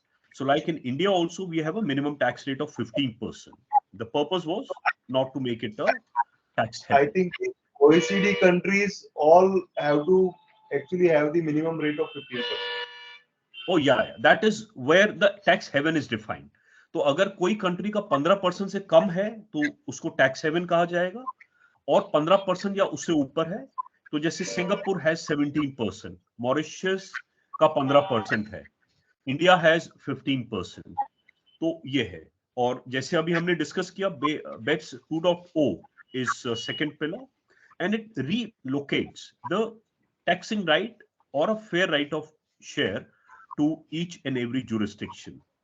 जैसे अभी आप discuss कर रहे थे कि किस तरह से वो फेयर डिस्ट्रीब्यूशन हो, अगर आप 15% दे रहे हो, कहीं 25% आपका इफेक्ट में बैठता है, so that is where they are addressing that how the minimum tax of at least 15% each jurisdiction should get. Okay, so this was one, and as again you rightly pointed out, uh, there are three pillars of BEPS. One is the coherence, which is more transparency, clarity. That is called pillar one. Substance, where we talk about more about the substance in a particular project. And third pillar is the transparency. And as very nicely summed up, coherence is basically neutralizing the effect of hybrid mismatch. एक example अभी लिया गया था कि कई जगह हो सकता है उसको हम डेट ट्रीट करते हो, कई जगह इक्विटी ट्रीट करते हो, तो एक जगह डिडक्शन मिलेगी, एक जगह उसका कोई बेनिफिट नहीं है। उसको कैसे मैच किया जाए, that is coherence which is dealt with. Then there are CFC rules, जो थिन कैपिटलाइजेशन आई थिंक काफी लेंथ पे डिस्कस हुआ कि किस तरह से countries including India through 94B they are coming out in restricting the interest deduction or encouraging more capital inflow than the debt inflow. Within coherence, action plan number 4, which is the LOB, or the limit base erosion via interest deduction, again quite similar to our section 94B. And then fifth one is the counter harmful tax practice. कई देश बहुत ही aggressive tax planning करते हैं to either encourage the foreign companies to come in, like Mauritius. They have harmful tax practices ki, okay, give 80% discount to the foreign companies. It is such a harmful tax practice that everybody would like to go to that nation. Netherlands, they would encourage all the patents to be registered there, because in case they get any income from patent, it's a 0% tax. So it's a harmful tax practice which gets covered by action plan number 5. Substance, again, it has 5 very significant points, which is pillar 2. Action plan 6 is about preventing the tax treaty abuse. Again, very nicely put in by the speakers, and you can also relate it with the Azadi Bachao Andolan of the Apex Court. But now, because of the GAR provisions, because of section 9 ESR provisions, the DTAA amendment of Mauritius, Singapore, so we are trying to now avoid the tax treaty abuse. Action plan 7 was more about preventing the artificial avoidance of PE status, as again the speakers through their example explained. And again, an example of splitting a project into multiple segments is now done away with. It has to be just one project so that we don't create or not create the PE. 8, 9, 10 and 13 recommend Bhupender ji कि एक बार हम जब transfer pricing करेंगे, then these aspects could be covered much better. So 8, 9, 10 is part of the substance. And then finally about the transparency. Again, we covered it, that action plan number 7 says that every country, every jurisdiction must establish its own database to collect and analyze if there is any BEPS which is happening in that country. And 12 requires the taxpayers to disclose their aggressive tax planning, which currently India is not able to understand or follow. And 14th, I will just add to 14th. 14th is about the mutual agreement procedures. So just a background in one line, when these companies come to India, there is certain tax positions, tax understanding that they carry. But at times, because of retrospective amendment in law or otherwise, or jurisprudence, the situation of tax position suddenly changes. And then it takes time for them to arrive at a solution. So they go to maybe tribunals, DRPs, High Court, Supreme Court. Another alternate mechanism is provided, which is called mutual agreement procedure, wherein the competent authorities will meet and analyze these challenges. So this is how, under 3 pillars, the BEPS is covered. So very, very nice presentation. And before I come to action plan 15, if there are any questions on any of these pillars, coherence, substance, or transparency, and I'm also going to answer Sushil's question of ESR or SEP versus equalization under 15th. अगर आपको कोई question हो तो आप पूछ सकते हैं यहाँ पे।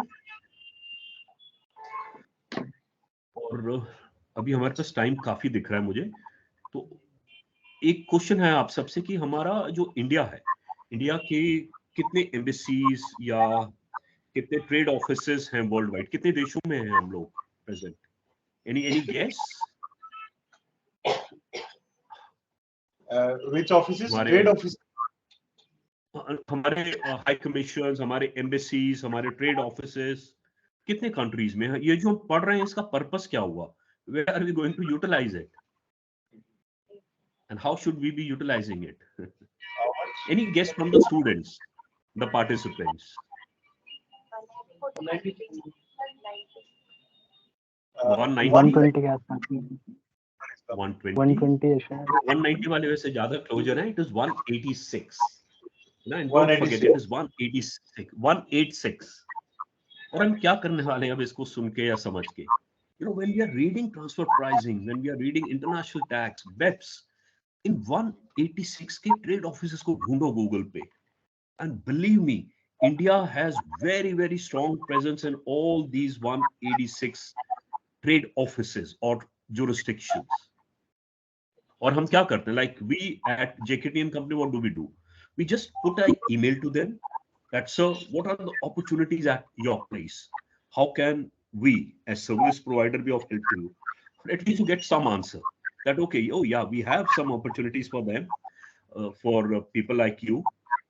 These are the areas of challenge, and try to do something on this. Give a presentation on this particular topic so that we go global. Otherwise, this session khatam ho jayega, sab bhul jayenge, nothing will happen. You know, use the knowledge, the power of international tax. Look for the trade offices across.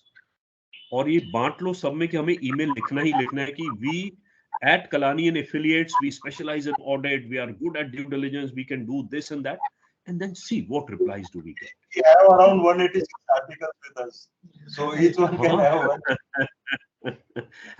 and it works, very well.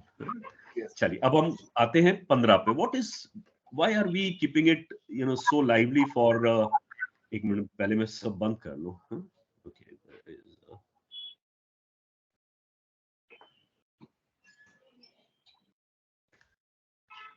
Sorry.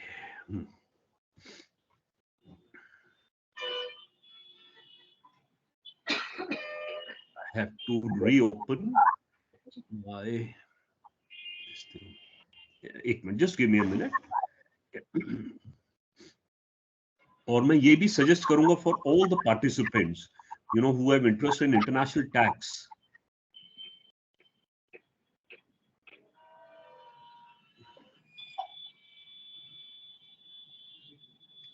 Yeah, I think MLI I'm able to open now. Ki explore, you know, explore the,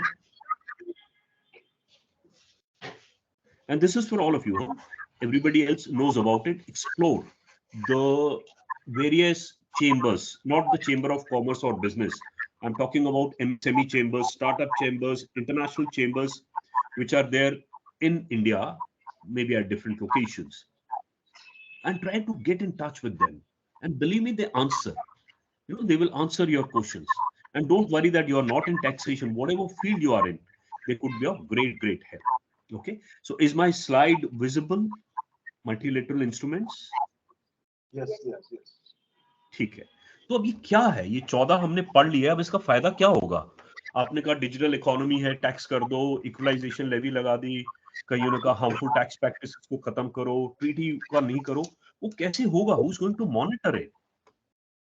so under BEPS 2.0 a common and around 167 countries actually agreed that yes, we need to have a action plan wherein we could get into a common arrangement. अगर India कह रही है कि मैं okay out of 50 I agree on 10, then India should do something to ensure that those action plans are done. ठीक है, I'll take an example to make it more clear. तो जैसे अभी ट्रीटी होती है, there is a treaty DTAA, तो एक DTAA में 31 आर्टिकल्स होते हैं जिनको हम रिव्यू करते हैं जब भी कोई इंटरनेशनल ट्रांजैक्शन हमें रिव्यू करनी होती है या टैक्सेशन निकालना होता है। और उसके DTAA के नीचे कुछ नोट्स होते हैं जिनको प्रोटोकॉल्स कहा जाता है या नोट्स टू DT कहा जाता है, जिनको हम पढ़ के और उसकी बेटर अंडरस्टैंडिंग लेते हैं। और उसी की वजह से बेस इरोजन या प्रॉफिट शिफ्टिंग अभी तक हो रही थी। तो एक्शन पॉइंट नंबर जो 15 है उसको नाम दिया गया। और हाँ, और ये जब DTAA बनते हैं या ट्रीटी जब बनती है, when they are formed, signed, it takes years together. तो as an example, India US treaty जो 1991 में इफेक्टिव हुई थी, इट टुक नियरली 15 इयर्स उस ट्रीटी को एग्री करने के लिए, you know, to agree on all the articles 1 to 31। उसको कभी चेंज क्या हो रहा है, कभी इंडिया चेंज कर रहा है, कभी यूएस। तो number one, it is difficult to form a DTAA, और उसके बाद उसको अमेंड करना और मुश्किल काम है, because again it will take series of discussions. तो इसलिए countries they were aware of it right from 2008, पर वो ट्रीटीज चेंज नहीं कर पा रही थी। तो ट्रीटीज चेंज करने का सबसे अच्छा तरीका है जो प्रोटोकॉल्स या नोट्स हैं, they can be changed because that is much easier. So like within India, if there is a common agreement, CBDT has the power to get the protocols changed. तो इसी वजह से एक्शन प्लान नंबर 15 लाया गया, जिसका नाम दिया गया मल्टीलेटरल इंस्ट्रूमेंट्स, MLIs, जिसमें ये कहा गया कि if the jurisdiction has agreed, suppose India is okay, yeah, out of 15, these 10 action plans are fine with us and we agree. We are doing the domestic changes and we also wish to change our DTAAs. जैसे India ने अभी 6-7 DTAAs में MLI लागू कर दिया है, तो उसके लिए पूरा DTAA चेंज ना करके, जैसे इंडिया सिंगापुर ने आपस में एग्री कर लिया कि ओके, हमें PE वाला चेंज करना है, हमें हार्मफुल टैक्स प्रैक्टिसेस को चेंज करना है, हमें इंटरेस्ट वाला चेंज करना है। तो what they did was that they signed a document called a multilateral instrument, which is integral part of the notes which form part of our DTAA. Okay, so through MLI, thousands and thousands of DTAAs can be amended. बस पहला action ये होता है कि MLI the country should follow a rule, जो भी हम अपने स्पीकर से भी सुनेंगे, और अगर वो कंट्री मान गई है तो then it becomes very easier for the authorities which are under the government. Okay, so multilateral instrument is a treaty. It is basically a treaty that enables the jurisdiction to very swiftly modify their bilateral tax treaty, okay, through amendment in their protocols. And as we discussed, it is again developed as part of the BEPS by OECD G20. And as I mentioned, you know, it has helped thousands of treaties which are eliminating the double taxation or without amending the DTAAs to get it changed.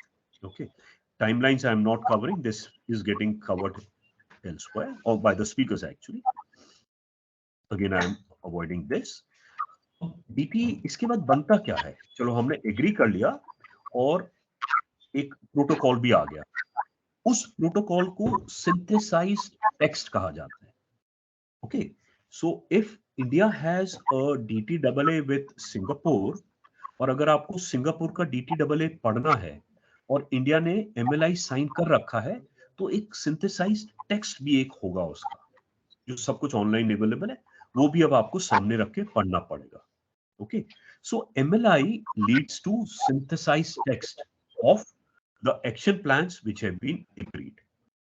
Okay, हम एक कोई synthesized text देख लेते हैं किसी का. इसमें cover text agreements क्या हैं वो अभी speakers they are going to talk about it. मैं एक synthesized text आपको बस दिखाना चाह रहा हूँ, and then I think broadly the concept will be done. जैसे synthesized text है, synthesized text, as I mentioned, is again, whatever action plans we have agreed, it gets into a synthesized text, or it is called as synthesized treaty also. तो एक treaty हम कोई देखते हैं. इसमें मैंने कुछ नाम दे रखे हैं 30. इसमें टोटल 67 नेम्स हो गए, एंड उसका यहाँ पे लिंक है, यू कैन चेक. तो जैसे इंडिया ऑस्ट्रेलिया की हम बात करते हैं, ठीक है, तो इंडिया ऑस्ट्रेलिया के बीच में एक सिंथेसाइज टेक्स्ट हुआ है. अगर आप ऊपर भी पढ़ेंगे तो एग्जैक्टली यही वर्ड यूज किया गया है कि आर्टिकल 6 ऑफ द एमएलआई, जहां पे अब हम ये कवर टैक्स एग्रीमेंट में कवर हो गए हैं, we are entering into this amended or the synthesise text. Okay, this is about Australia. इसमें क्या क्या कवर्ड है वो उन्होंने पूरा नीचे दिया हुआ है. So the purpose here is to, ये विजिबल है ना सबको ऑस्ट्रेलिया वाला? Yes sir. Okay okay. तो ऑस्ट्रेलिया में क्या क्या अमेंडमेंट हुआ है वो नीचे दिया हुआ है कि उनके 1 में हुआ है कुछ अमेंडमेंट, रेजिडेंट के डेफिनेशन में हुआ है नंबर 2 में, नंबर 3 परमानेंट स्टैब्लिशमेंट में हुआ, नंबर 4 डुअल रेजिडेंसी में हुआ है. ठीक है. सिमिलरली हम परमानेंट स्टैब्लिशमेंट में क्या हुआ है वो सब नीचे लिखा हुआ है. ठीक है. प्रॉपर्टी के बारे में क्या हुआ है वो बताया हुआ है, मैप में क्या हुआ है, प्रिंसिपल पर्पस टेस्ट में क्या हुआ है वो है. आर्टिकल्स कौन कौन से, I am not going to touch, ये हमारे speakers they are going to cover it very nicely.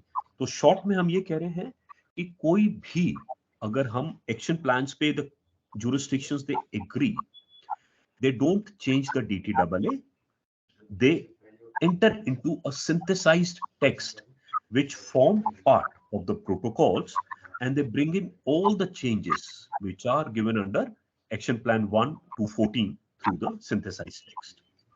तो इसको MLI कहते हैं, और इसमें there are different concepts and entities, and I hand it over to the speakers to talk more about this. Thank you. So MLI is basically, ultimately in nutshell we can say that it becomes part of the DTAA, or Yeah. It is integral part of the DTAA. Yeah. yes. So you can continue now, Arushi.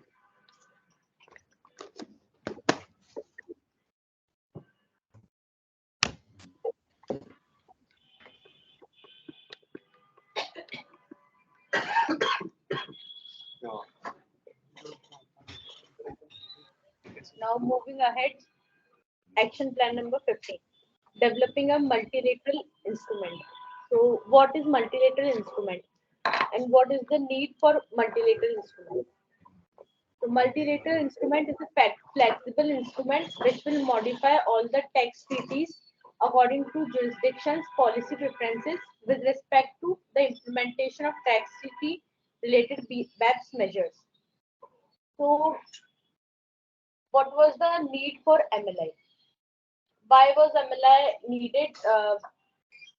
There were tax treaties, but there were also the disputes between the tax treaty partners. So each tax treaty will be required to be amended or modified.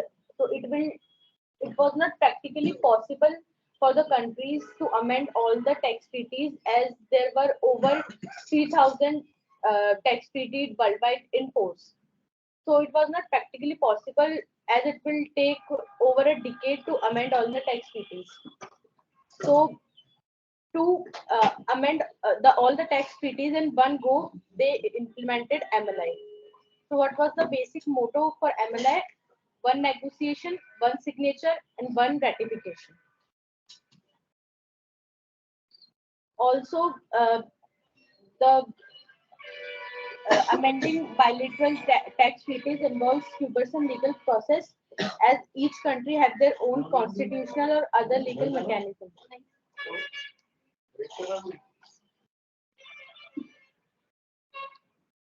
So there were their own constitution and other legal mechanism to invoke international treaties into the domestic laws. So it became important to incorporate MLIs as it will be cumbersome to follow the procedure. Now this is the structure of MLI. There are 7 parts and 39 articles in the MLI. Part 1 contains the scope and interpretation of terms, and it contains 2 articles. Part 2 is hybrid mismatches, in which there are 3 articles relating to transparent entities, dual resident entities, and the methods of how the double taxation can be removed. Part 3 involves treaty abuses. Part 4 avoidance of PE status. Part 5 improving dispute resolution. Part 6 arbitration, and finally the Part 7 final provisions. What are the key organs of MLI? So it includes covered tax agreements, compatibility clauses, reservation clauses, and mandatory minimum standards. Now let's understand them in detail. So what are covered tax agreements? Covered tax agreement is an agreement for avoidance of double taxation with respect to taxes on income that is in force between 2 or more parties or 2 jurisdictions, with respect to which each party has notified to the depository as a listed agreement under the MLI. So DTAA and CTAs are same. What is the difference? When the tax treaty partners notify their DTAA under the MLIs, so they become tax. They now comes as covered tax agreements. So the tax treaties to be modified by MLI are covered tax agreements. Means they are not different from the DTAAs. They are only if the tax treaties notify them under MLI, means they agree to the terms and conditions of the MLI. Both the countries agrees to the provision relating to the MLI, means Beps measures. Then it will be termed as covered tax agreements. So India has total 94 tax treaties in force, out of which 93 are included in the MLIs as CTAs. Uh, One country which didn't notify itself as a CTA is India China, which was later on amended as MNI in July 2019. Now, what is compatibility clause? So it is a bridge between DTAAs and the MLIs. The compatibility clause is to ensure that there is no conflict between the two treaties, the DTAA and the MLI. So compatibility clause बताता है कि अगर एक provision है जो एक country ने notify कर दिया कि हाँ हमें एमएलआई में रखना है, लेकिन दूसरी कंट्री ने वो प्रोविजन है वो नोटिफाई नहीं किया, तो then the MLI, the provision will not be incorporated in the MLI, and this will not be applicable in the MLI. These are the mechanics of MLI. If it is written in MLI in place of, so it means that there is an existing provision in the CTAs. But what if one country notifies it and one country is not notifying it? So the existing provision in CTA will be in place of, we are using in place of, so it will be replaced by the new provision only if both the countries notifies. अगर किसी एक ने भी notify नहीं किया तो फिर वो incorporate नहीं होगा इसमें MLI में. For example, इंडिया ने अपना submit किया deposit for MLI, but Mauritius ने नहीं सबमिट किया, तो फिर उस केस में MLI इनकॉर्पोरेट नहीं होगा इन एब्सेंस ऑफ. तो इसका मतलब है कि प्रोविजन CTA में नहीं था पहले, उसकी जगह अब प्रोविजन पहले नहीं था, एक न्यू प्रोविजन अब इसमें इंक्लूड होएगा. अगर लेकिन इसमें भी वही केस है कि दोनों कंट्रीज नोटिफाई करेगी तभी वो नया प्रोविजन इन फोर्स में आएगा. अप्लाइज टू और मॉडिफाइज, इट मींस कि पहले CTA में एक प्रोविजन था, अब उसकी जगह हम उसको मॉडिफाई करेंगे, उसको रिप्लेस नहीं करेंगे, उसको मॉडिफाई करेंगे और एग्जिस्टिंग प्रोविजन जो है वो रिप्लेस नहीं होगा उस केस में. इन द प्लेस ऑफ और इन द एब्सेंस ऑफ. इस केस में था कि हो सकता है कि CTA में पहले प्रोविजन हो या ना हो, तो if the provision existed in the CTA, तो इट वुड गेट रिप्लेस्ड अगर दोनों कंट्रीज नोटिफाई करेगी लेकिन अगर दोनों कंट्रीज ने अपना ओपिनियन रिजर्व कर लिया इस केस में, means if both the countries are silent in this case, तो प्रोविजन लगेगा, provision should be added and superseded to the extent of incompatibility. Means if इसका मतलब है कि म्यूचुअली एग्री होने चाहिए दोनों कंट्रीज, और दोनों कंट्रीज की गुड फेथ तक प्रोविजन लग जाएगा। Now reservation clause, it also means opt out mechanism. For example अगर कंट्री नोटिफाई नहीं करना चाहती कि मैं ये वाला provision, for example action plan number 2 में मैंने बोल दिया कि डुअल रेजिडेंट एंटिटीज जो है वो वाला प्रोविजन मुझे ऑप्ट नहीं करना है, तो उसके लिए मैं रिजर्व कर सकती हूँ अपना opinion. I can be silent on that opinion and उस केस में फिर एमएलआई में वो प्रोविजन नहीं लगेगा। तो a reservation is defined in the VCLT as a unilateral statement made by a state when signing, ratifying, accepting, approving, and acceding to a multilateral instrument whereby it purports to or exclude or to modify the legal effect of certain provisions of the convention. Now, mandatory minimum standards. What are the objectives of mandatory minimum standards? The objective of the minimum standard provision is to ensure that the anti-abuse provisions help eliminating the treaty shopping mechanism, as we discussed earlier. So, in which action plan we discussed treaty shopping? Anyone? Earlier we discussed treaty shopping in one of the action plans. Total कितने action plans हैं? First कौन सा है? Second, third. दो सुनने के बाद नींद आ गई है? चलो कोई नहीं। In action plan number 6, we discussed about treaty shopping, where the third jurisdiction of country is taking benefit between two countries. Dubai में दुबई में शॉपिंग करके move on to the next slide. The checklist for MLI applicability. We need to check whether both the countries are signatory. दोनों countries ने sign किया है MLI या नहीं किया है।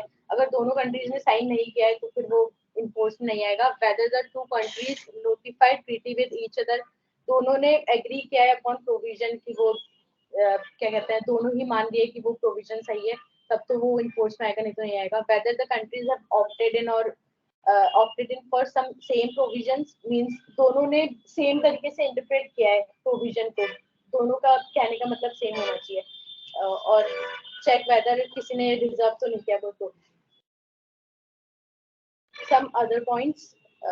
Article 2.2 of the MLI says, in case any term is not defined under MLI, it shall have the meaning as defined in the treaty.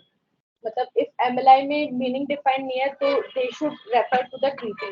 Means MLI and DTW should be read together for better understanding, क्योंकि MLI incorporate करता है treaty में Beps measures को एक तरीके से, so they should be read together.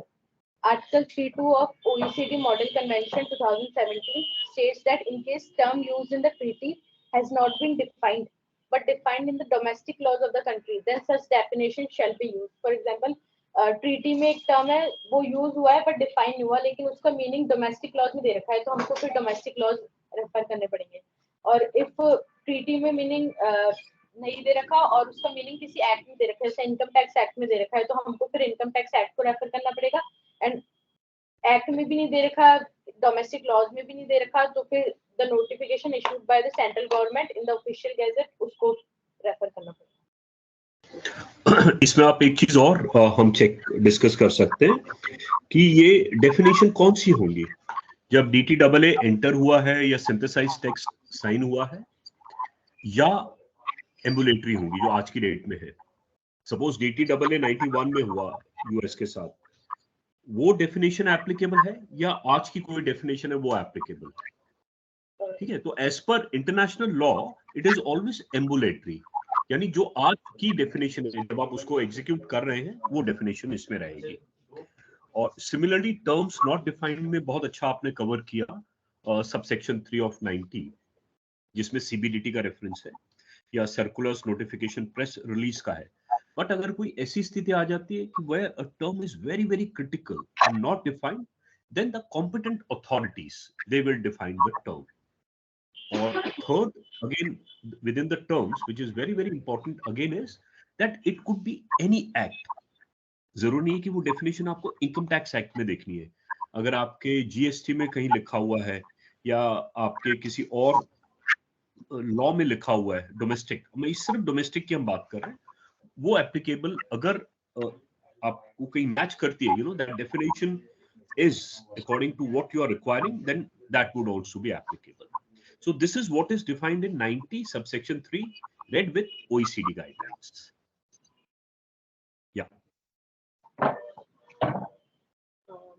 So entry into force of MLI, when will MLI be implemented and it will be in force? Upon deposit of the instrument of ratification, जिस date को हमने ratification deposit किया है to the OECD, उस दिन के महीने के 3 महीने बाद से जो फर्स्ट डे होगा उससे जो होगा वो MLI इम्पोज हो जाएगा.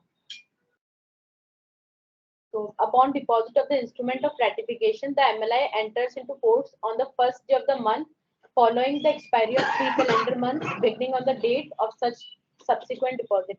For example, अगर इंडिया ने अपना ratification सबमिट किया on 25th June 2019, तो इस केस में इंडिया का MLI कब इनकॉर्पोरेट होगा, इन फोर्स आएगा?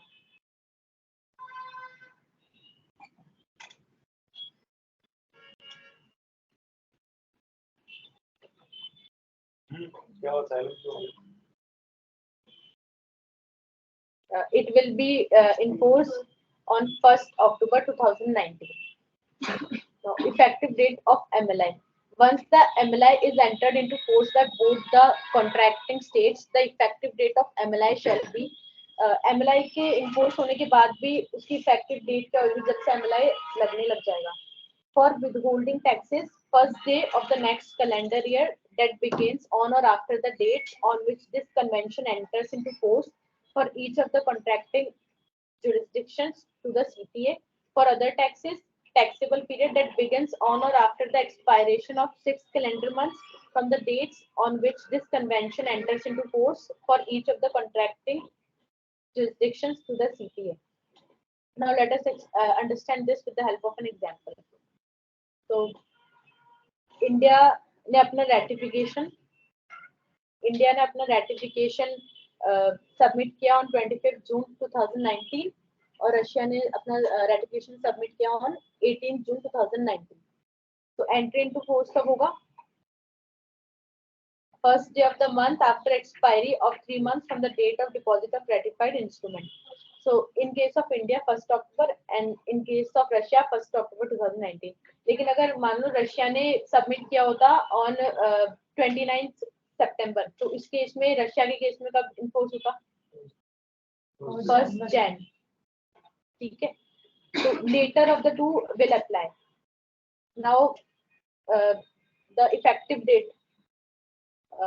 तो इंडिया के केस में इफेक्टिव डेट क्या होगी? अदर टैक्सेस में टैक्सेबल पीरियड बिगनिंग ऑन और आफ्टर 6 मंथ्स, तो उस केस में हो जाएगा 1st April 2020. 1st October के बाद हम देखेंगे 6 मंथ्स, तो taxable period will be from 1st April 2020.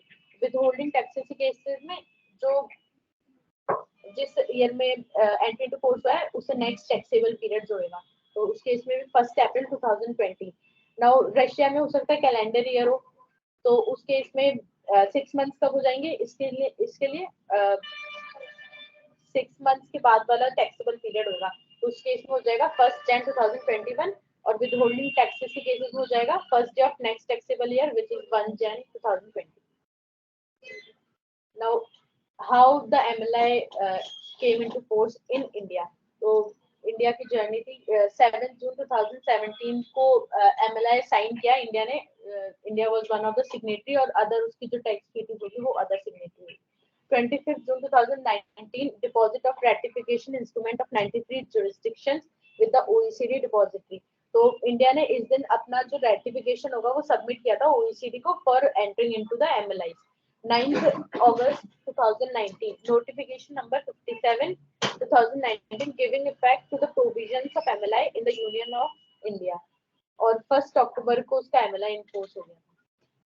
तो this is all about the Beps and MLI. Thank you.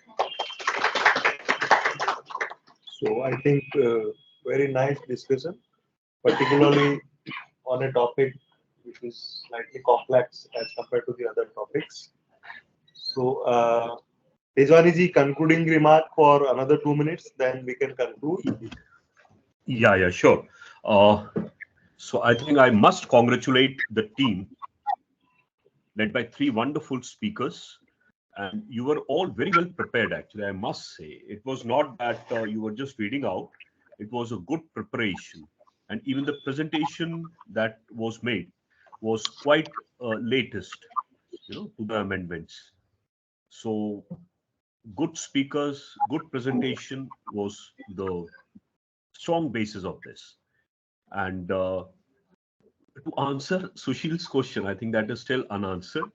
वो सुशील को आंसर करना पड़ेगा कि सुशील इक्वलाइजेशन लेवी एक सेपरेट फाइनेंस एक्ट से गवर्न होता है, ठीक है, पर जो हमारे जो प्रोविजंस हैं रिगार्डिंग SEP वो MLI का MLI wants that you should become a kind of a connected person, or you should become a person who is where the business or the income could be more attracted, because equalization levy बहुत ही typical है world wide, उसको face नहीं हो पा रहा लोगों से, कोई लगाता है कोई नहीं लगाता, किस केस में लगे किस केस में ना लगे, lot of debates are going on. So SEP is being brought in. अगर आप देखेंगे सिर्फ 2 करोड़ की लिमिट रखी है, जो अपने आप में एक बहुत ही बड़ा वो है, कहा पोयम और गार में 50 करोड़ है, यहाँ पे 2 करोड़ है कि if you become a person who is significantly involved in the activities with India, then whatever is proportionate to your income to India will get attracted to tax. So while equalization and SEP, they continue together, but we are expecting that more clarifications will come in maybe by the budget of either 2024 or 2025, क्योंकि world wide same challenge है. तो अभी कोई difference नहीं है, equalisation levy है. और जो एक पॉइंट आपका और था कि उसका कोई क्रेडिट नहीं मिलता इक्वलाइजेशन लेवी का. It is actually a cost on the Indian company because they are not able to cover, recover or deposit. It is a cost which again is hitting the Indian companies significantly. So therefore, this SEP is taking more prominence in terms of implementation. But thank you very much for a very wonderful question that you asked. And I would also like to thank Bhupendra ji and the entire team of Kalani and affiliates for